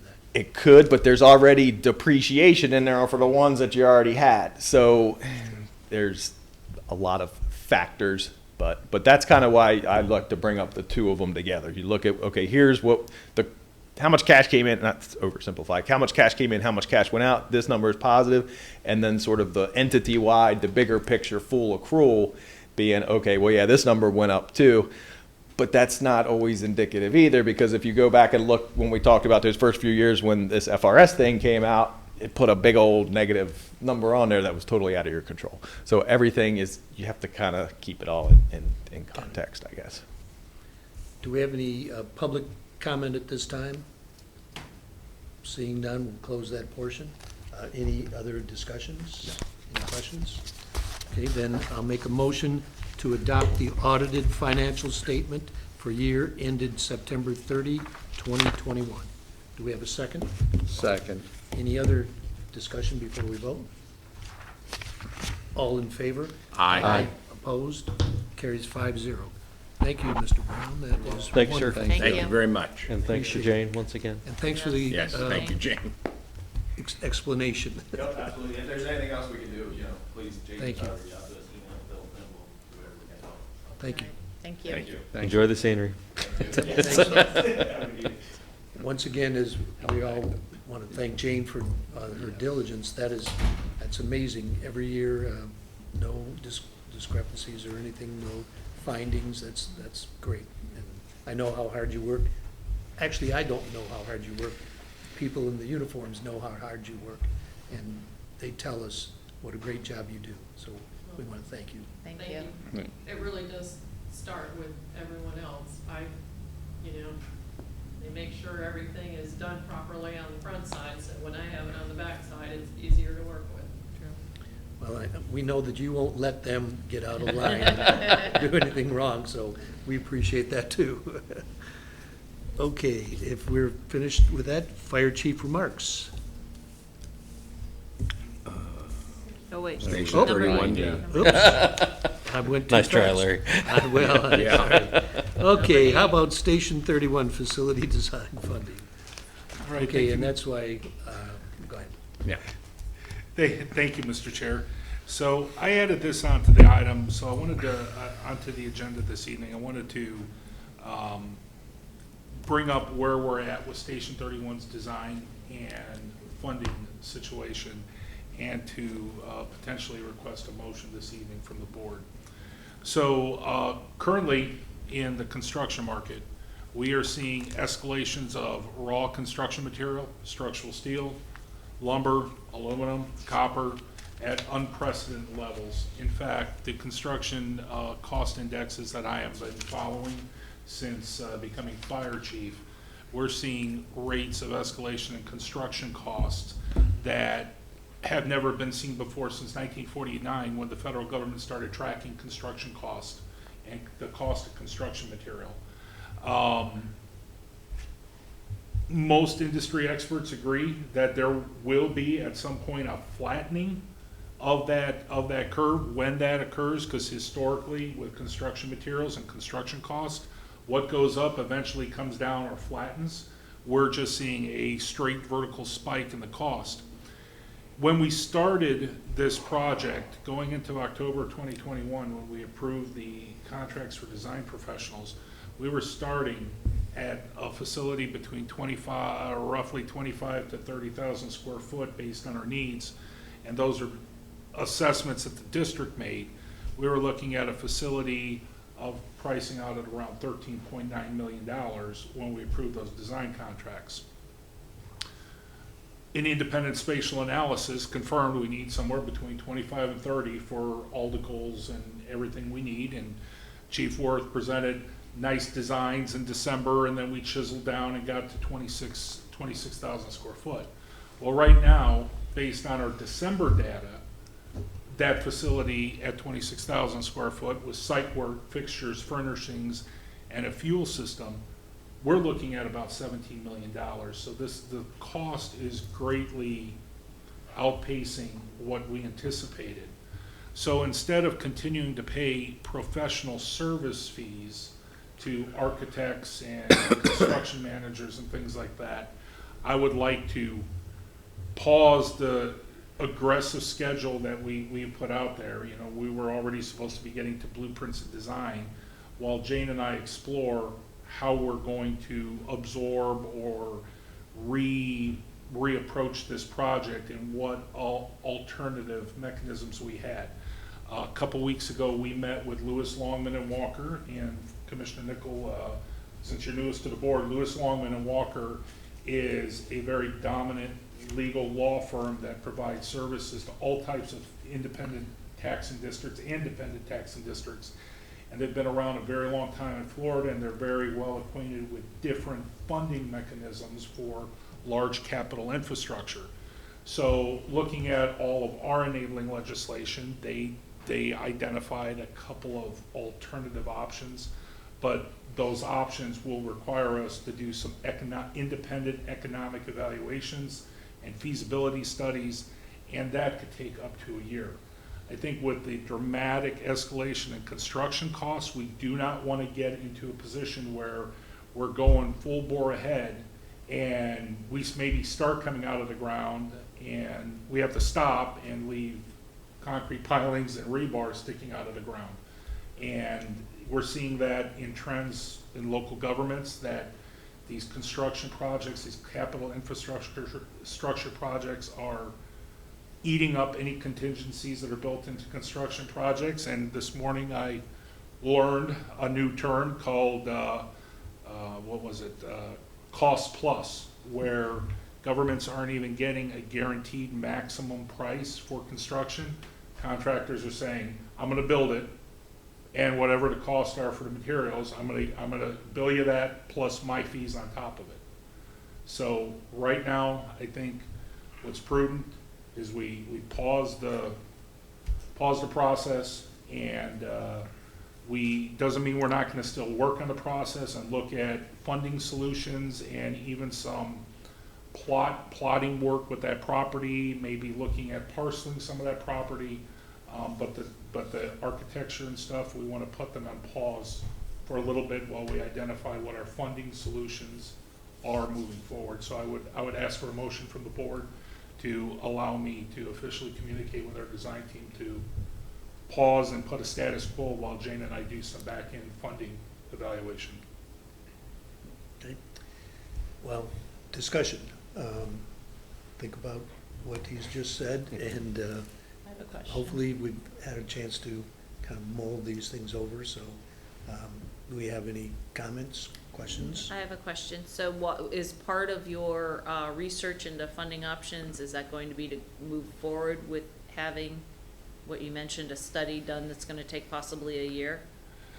Jane and I are still digging through all of the options and looking budgetarily, all of the options that were presented to us. We require the district to be able to carry a portion of that debt independently. So even say, for example, a non-ad valorem assessment, we would still use traditional debt services and then possibly look at a special assessment for capital infrastructure.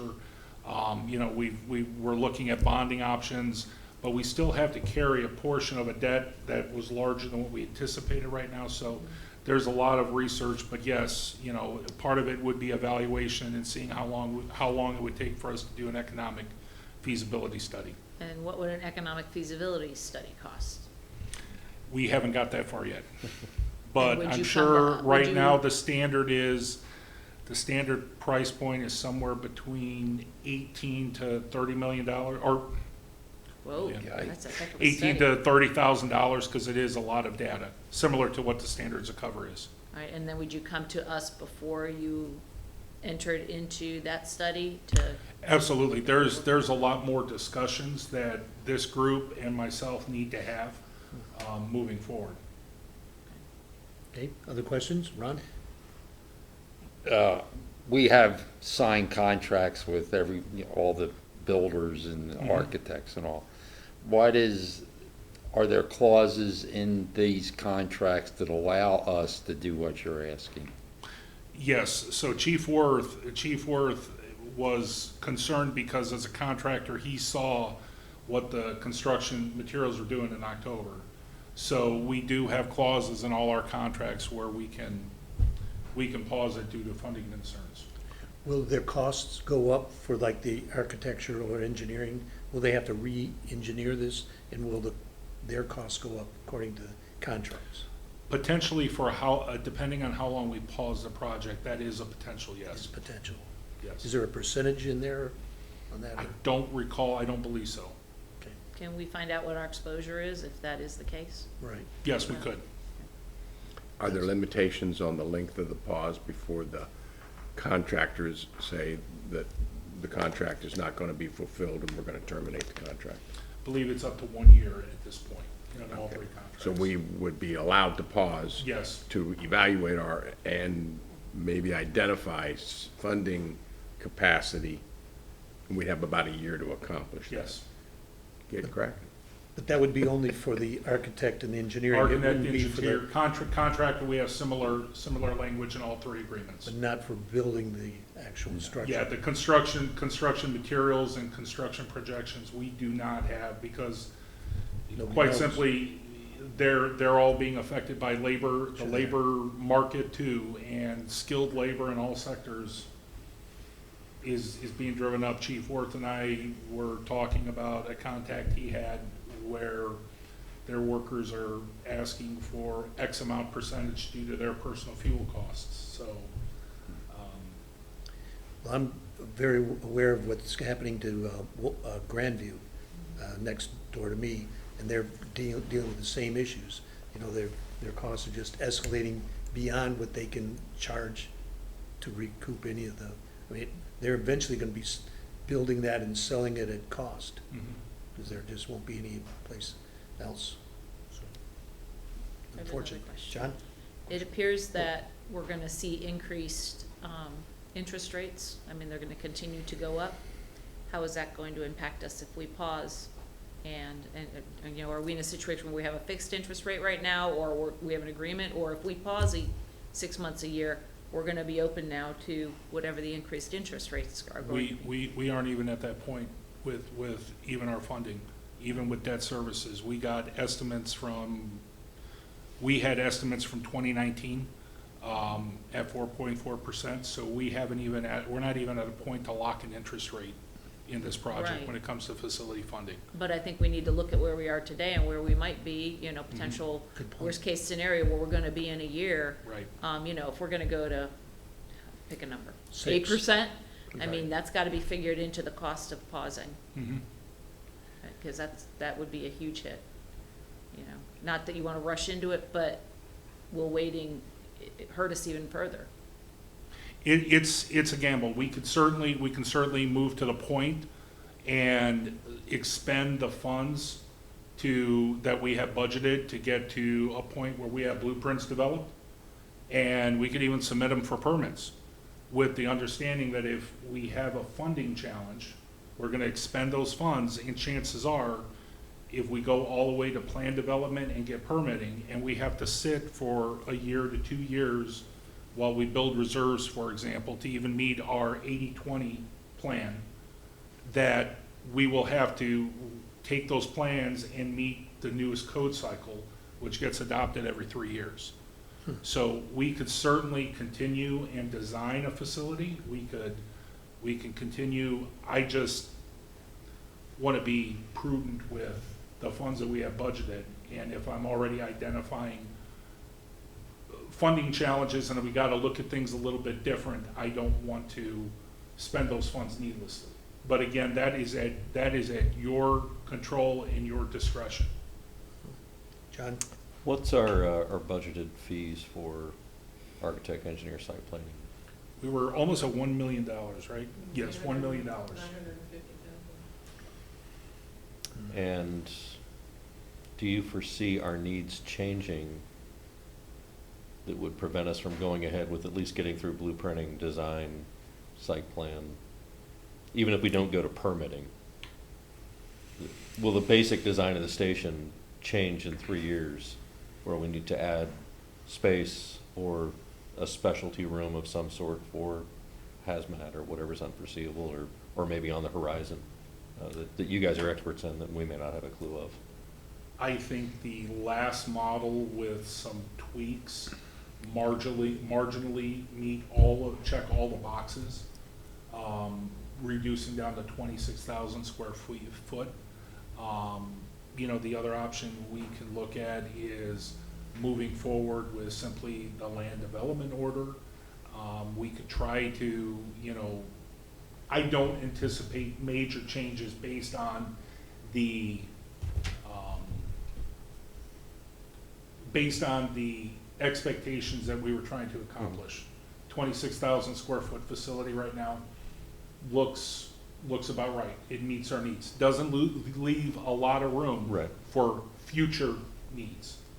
We have a little bit built in, but it doesn't leave a lot of room for future. I guess my thought is if we think our current thought on what the building should be would suit our needs now or in 4 years, and we've already contracted with individuals to get the work done, rather than paying a penalty and losing a little bit of money, would it be more prudent to go ahead and get those plans in hand, so we have, the light at the end of the tunnel, the cherry on top of the sundae, whatever you want to call it, that people can see this is our goal, and we're trying to find the best way to get there affordably. If a pause, what I hear you saying then, John, is if a pause is required, at what point do we make the pause? And my thought is, do we do that prior to permitting, but everything done to get to permitting? That makes, there's a lot of merit to It would be interesting to know if there that. are different places we could pause at too, and what the ramification of each of those stops would be from the different things that we've just all talked about. You make a good point. It might make the most sense to get as far as we can down the line so that we've got everything ready to go. And then if the economy does change around and costs come down and interest rates stabilize or whatever, then we can short say, notice move forward boom, and we're take ready advantage. to go. Right. I don't. My expectation, if we wanted to anticipate a pause, it would be once we have our construction plans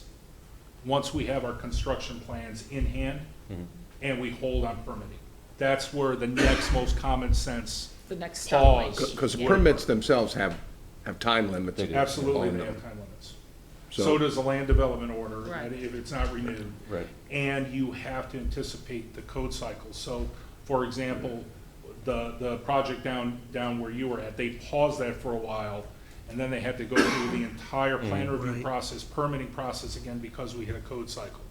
So, if it's your direction that we move forward to get the plans in hand, which isn't a bad idea, we can get the plans in hand.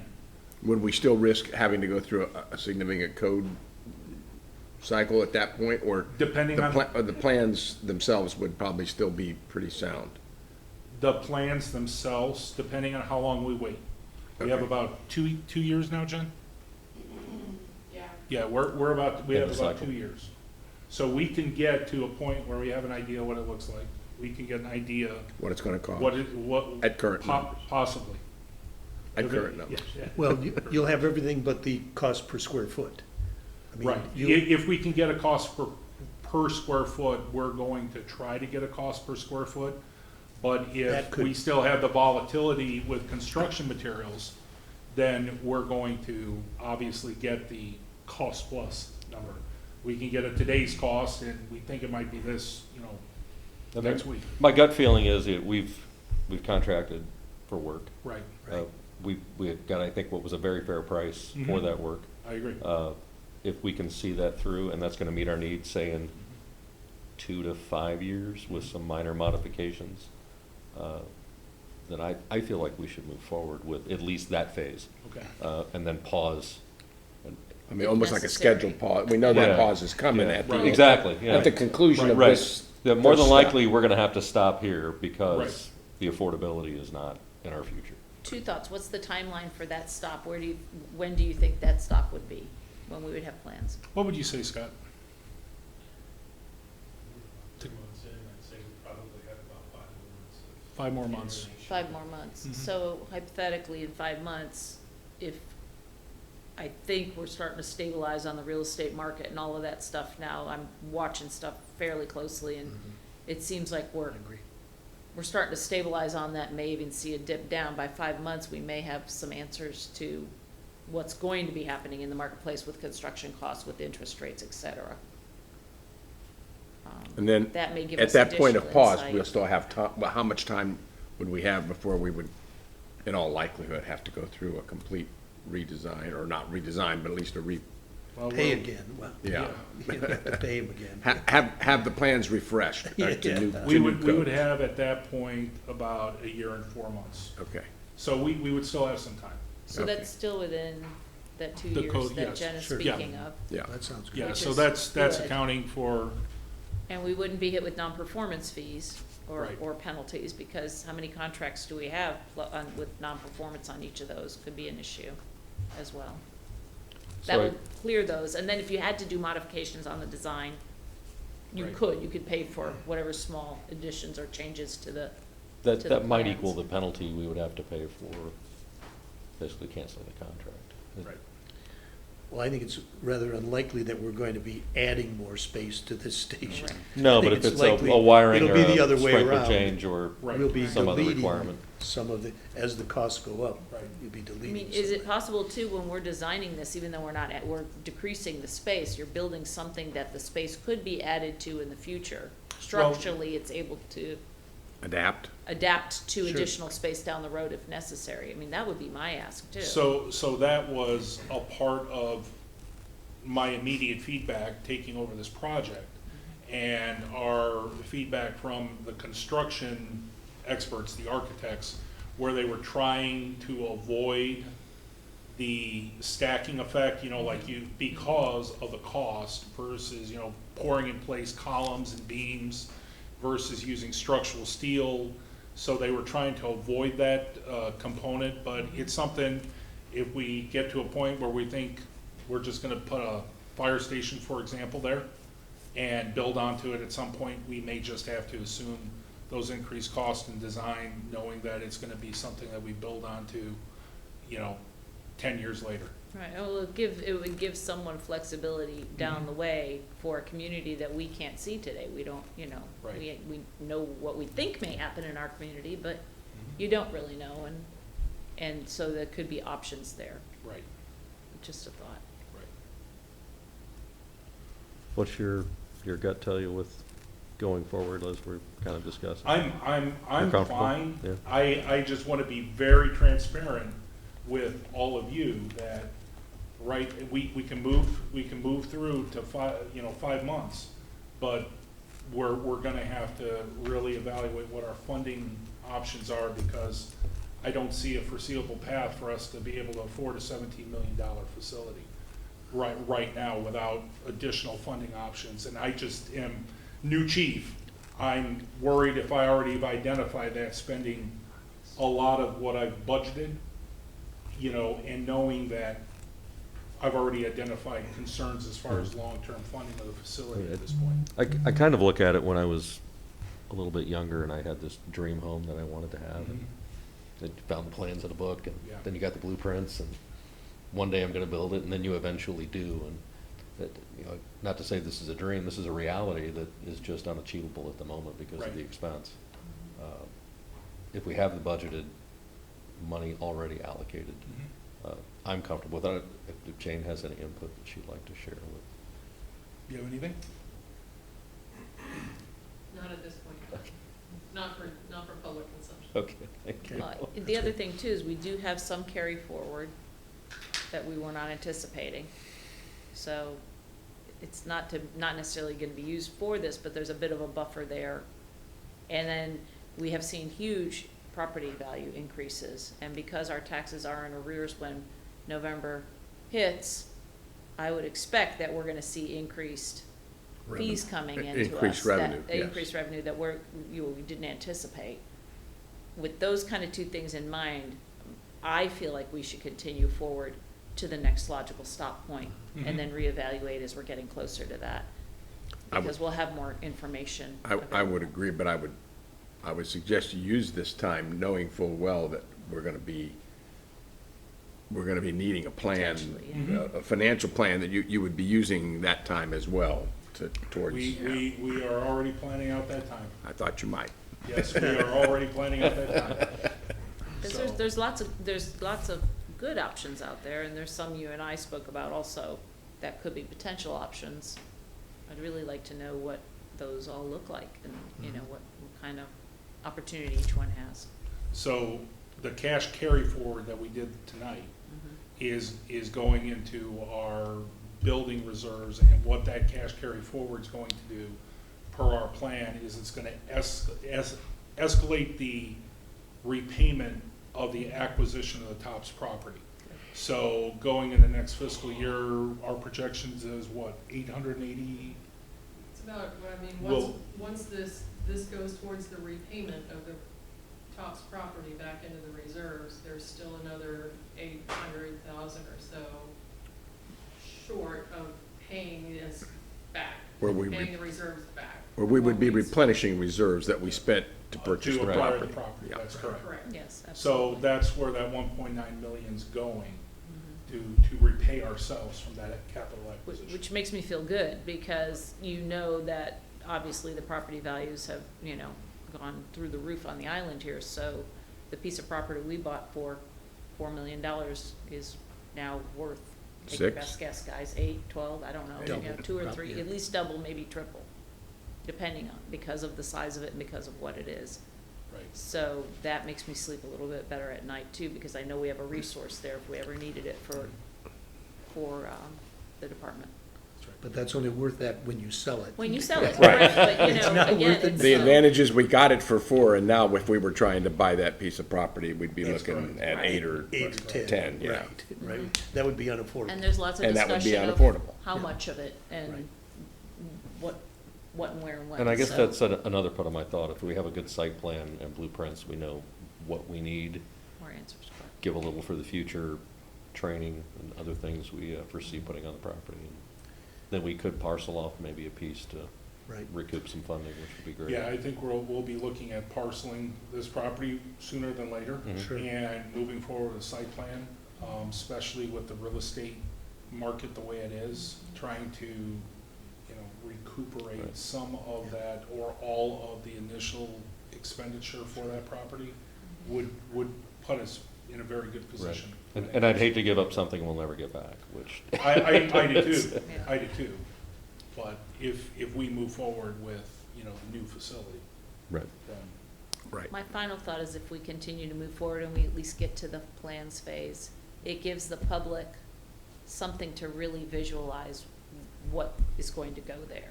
It could be a really good motivator for You know, our because cause, then you so do to 3D speak. renderings and all of that, and I agree. then it really It's tells tangible. people what's gonna go there. If we stop now, it's still kind of a fuzzy idea to folks, and they're spending a lot of money on it. So rightfully, they should, you know, be able to see what they're going to get, and I think that would be helpful just to the public. Especially if you're a visual person, it's hard to look at a flat piece of paper It and is. imagine what something's going to truly look like and how it's gonna serve the community. So Right. that would be another reason for me to wanna at least get to the next stopping point. awesome. Well, then, I We don't don't need a need a- we motion, don't I've need a- I've got direction, we are gonna Yeah. get Well, I haven't heard plans. from Ron. Ron? I just want to know what Joe Minnesota is going to think. Right. You know, and if we said we're not moving forward at all, then why'd we buy it? Right. Why don't you sell it? I think by the suggestion, and I think we have a consensus that 5 months from now, we should have better idea of Right. what's going on, where we're going, and make a decision then. And that puts us into August. We've got 3 seats open.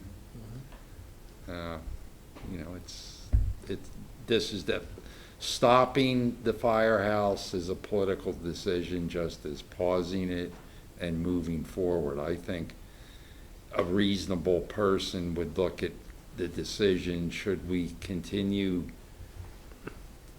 to look at building, and then in 5 months, we have a much better idea of what we're looking at as far as costs. Maybe there's an offer on a piece that offsets that cost. It puts the district in a better position. If the money comes, if the architect and the builder said it's going to be 18 million, well, then we have to make a decision. Once we get to August, it's either let's go or stop. And we have to be prepared for questions, and we'll have the answers. Well, we're more than likely looking at stop. Yeah, That's- I would think so. I'd say high percentage. Yeah. Pause. I like the Well, word yeah, pause. well, better. a momentary stop. A pause. Yeah.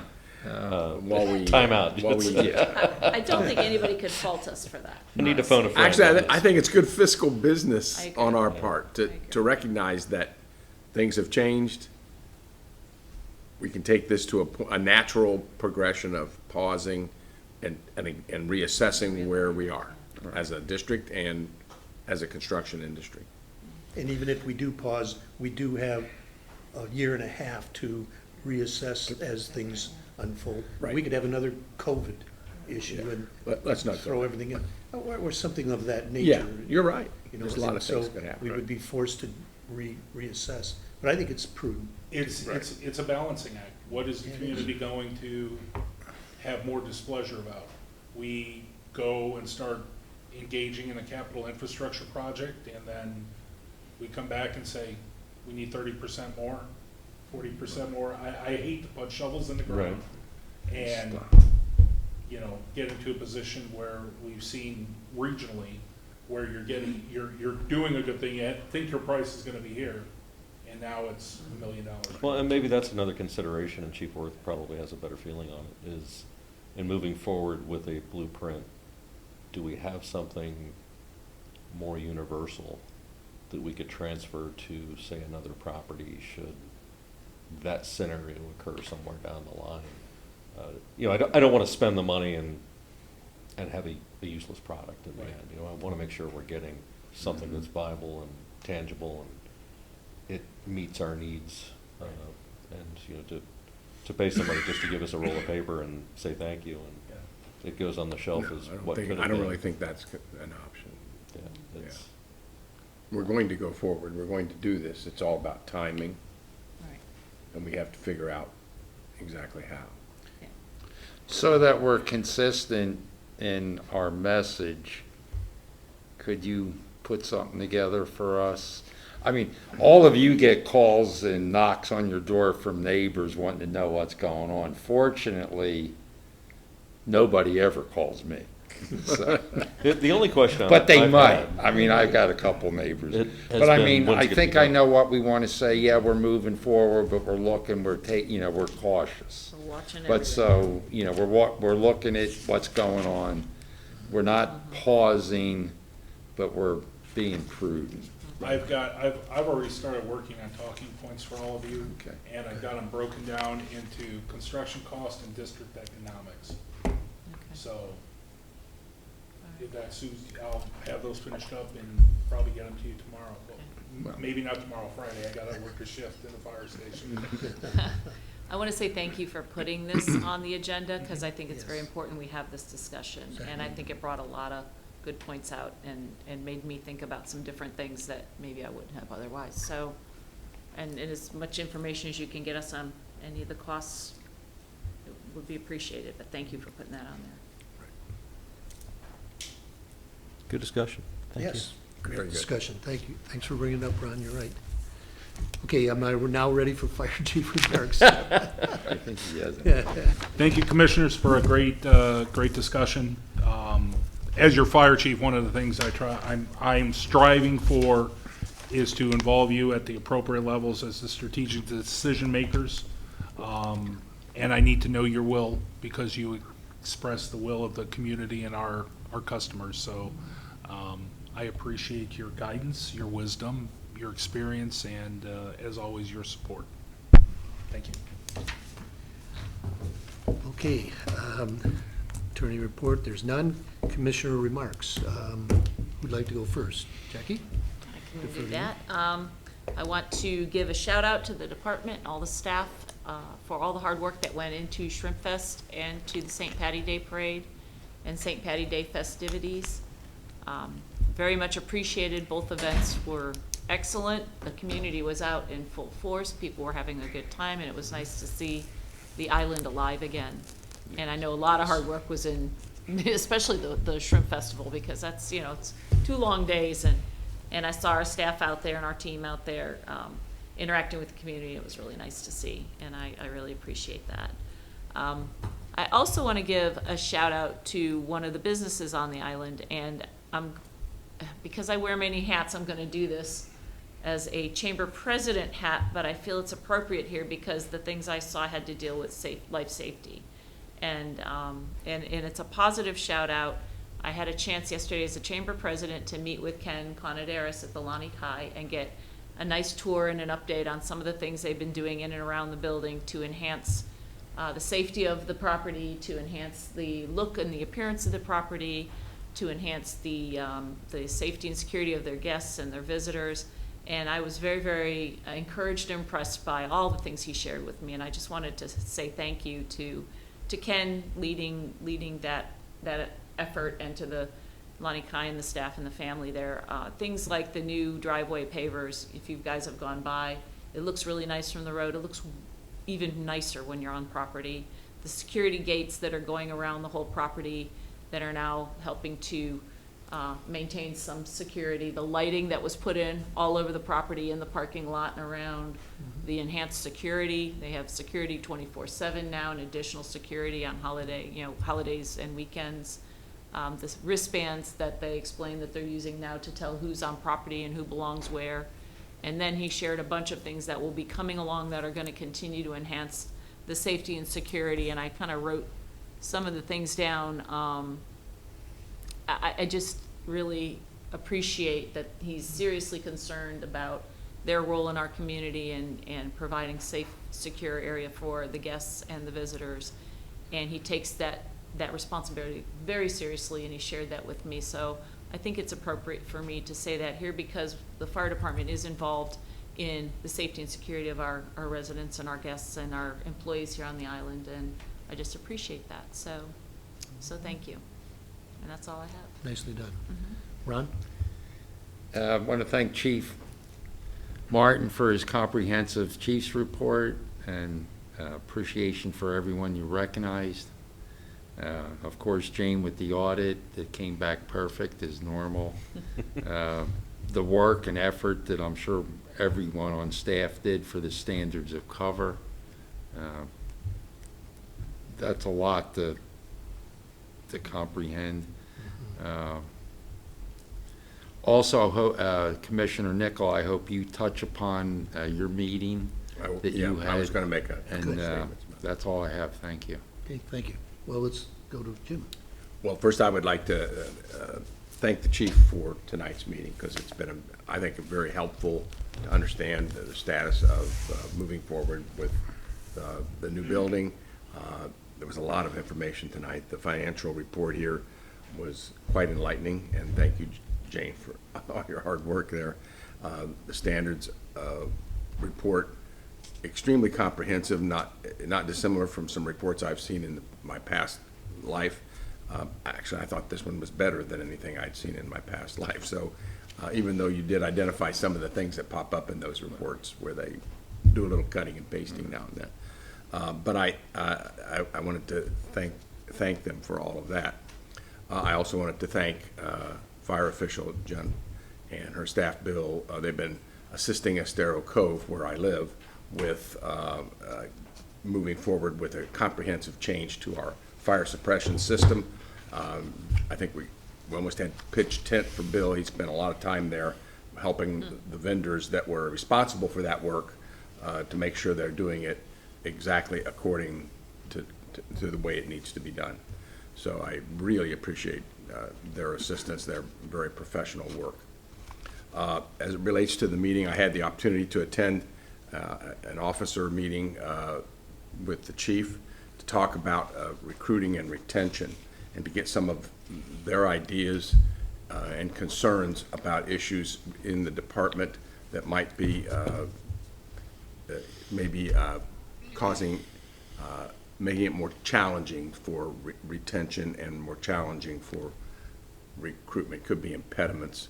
The chief started the meeting, put a nice list of things up there, I think the way you described things we know and things we've heard, you know, as the scuttlebutt goes through the organization.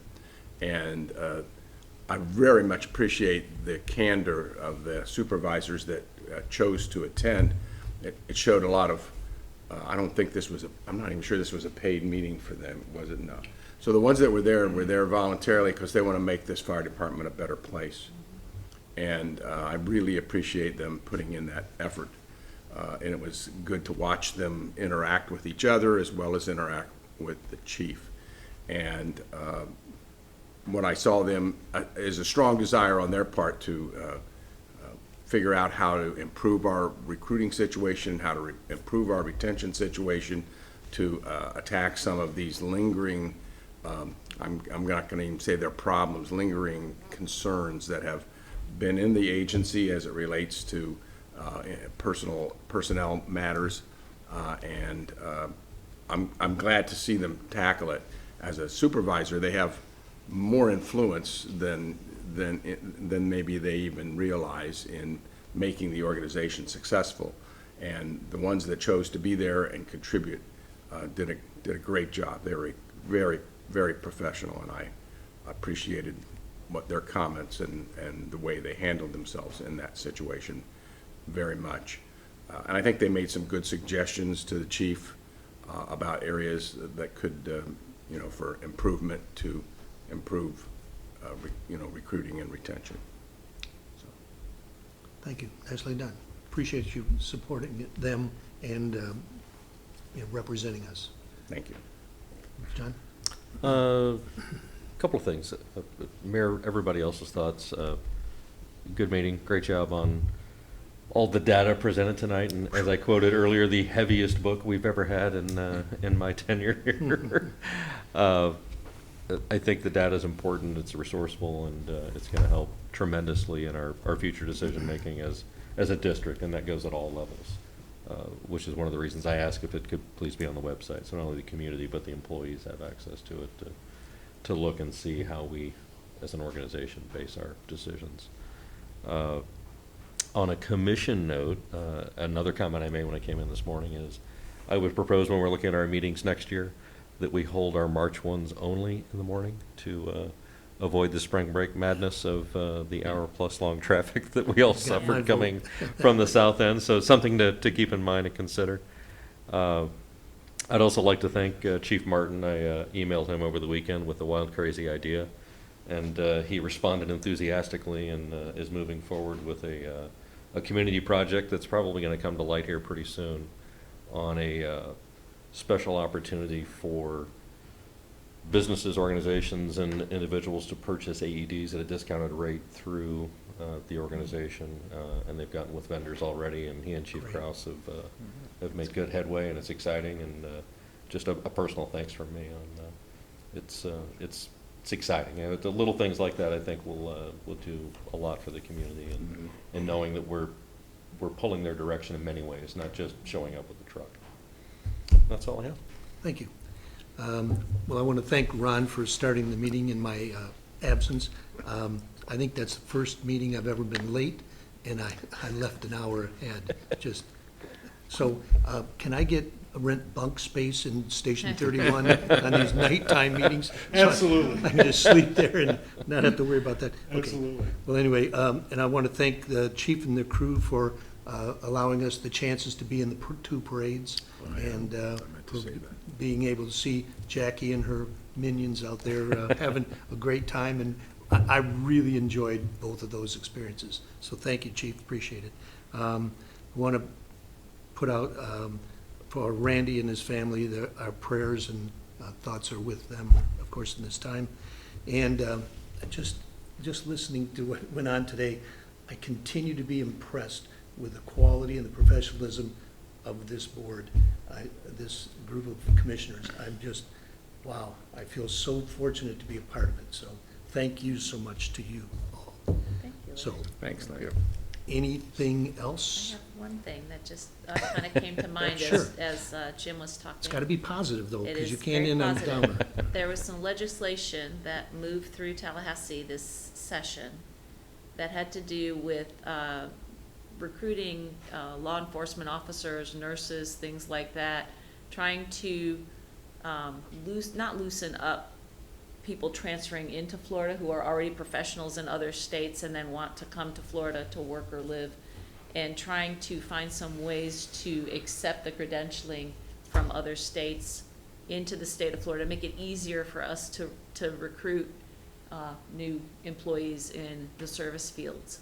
I think it'd behoove us to watch that legislation, certainly take a good look at what happened this year, and then see if there's an opportunity to promote for that next year as we're going into session. We do have a post-legislative meeting tomorrow with all of our representatives from our region. I will be speaking to them about that to see if any of them might be willing to take up the torch for fire service and for allowing folks that are coming from other states to be able to have the credit. Because I asked Chief, what about, putting notices up north for fire service professionals? Sure. And he said, well, the problem is that once they get here, they have to kind of start all over again to get credentialed properly. But if there was something in place where you could accept their credentialing and maybe they just have to go through a probationary period or some tests of some sort. Anyway, so it's an opportunity, and I welcome anybody's thoughts on that. And I will speak with our legislators tomorrow and see if anybody has a passion or a heart for it. I know that I'm actually speaking for Heather Mazurskowitz tomorrow morning at one of her committee meetings, so I'll speak with her too, because she was instrumental with the fire cancer bill that went through. She was pounding the pavement for that for years, so there could be some opportunities there. So any thoughts that you may have that may help in that effort, please let me know, and I think we should keep an eye on it. That's it. I'm sorry, that was a little long-winded, but That's fine, thank you. Good. yeah. Appreciate that. Anything else? This meeting is adjourned. Thank you very much.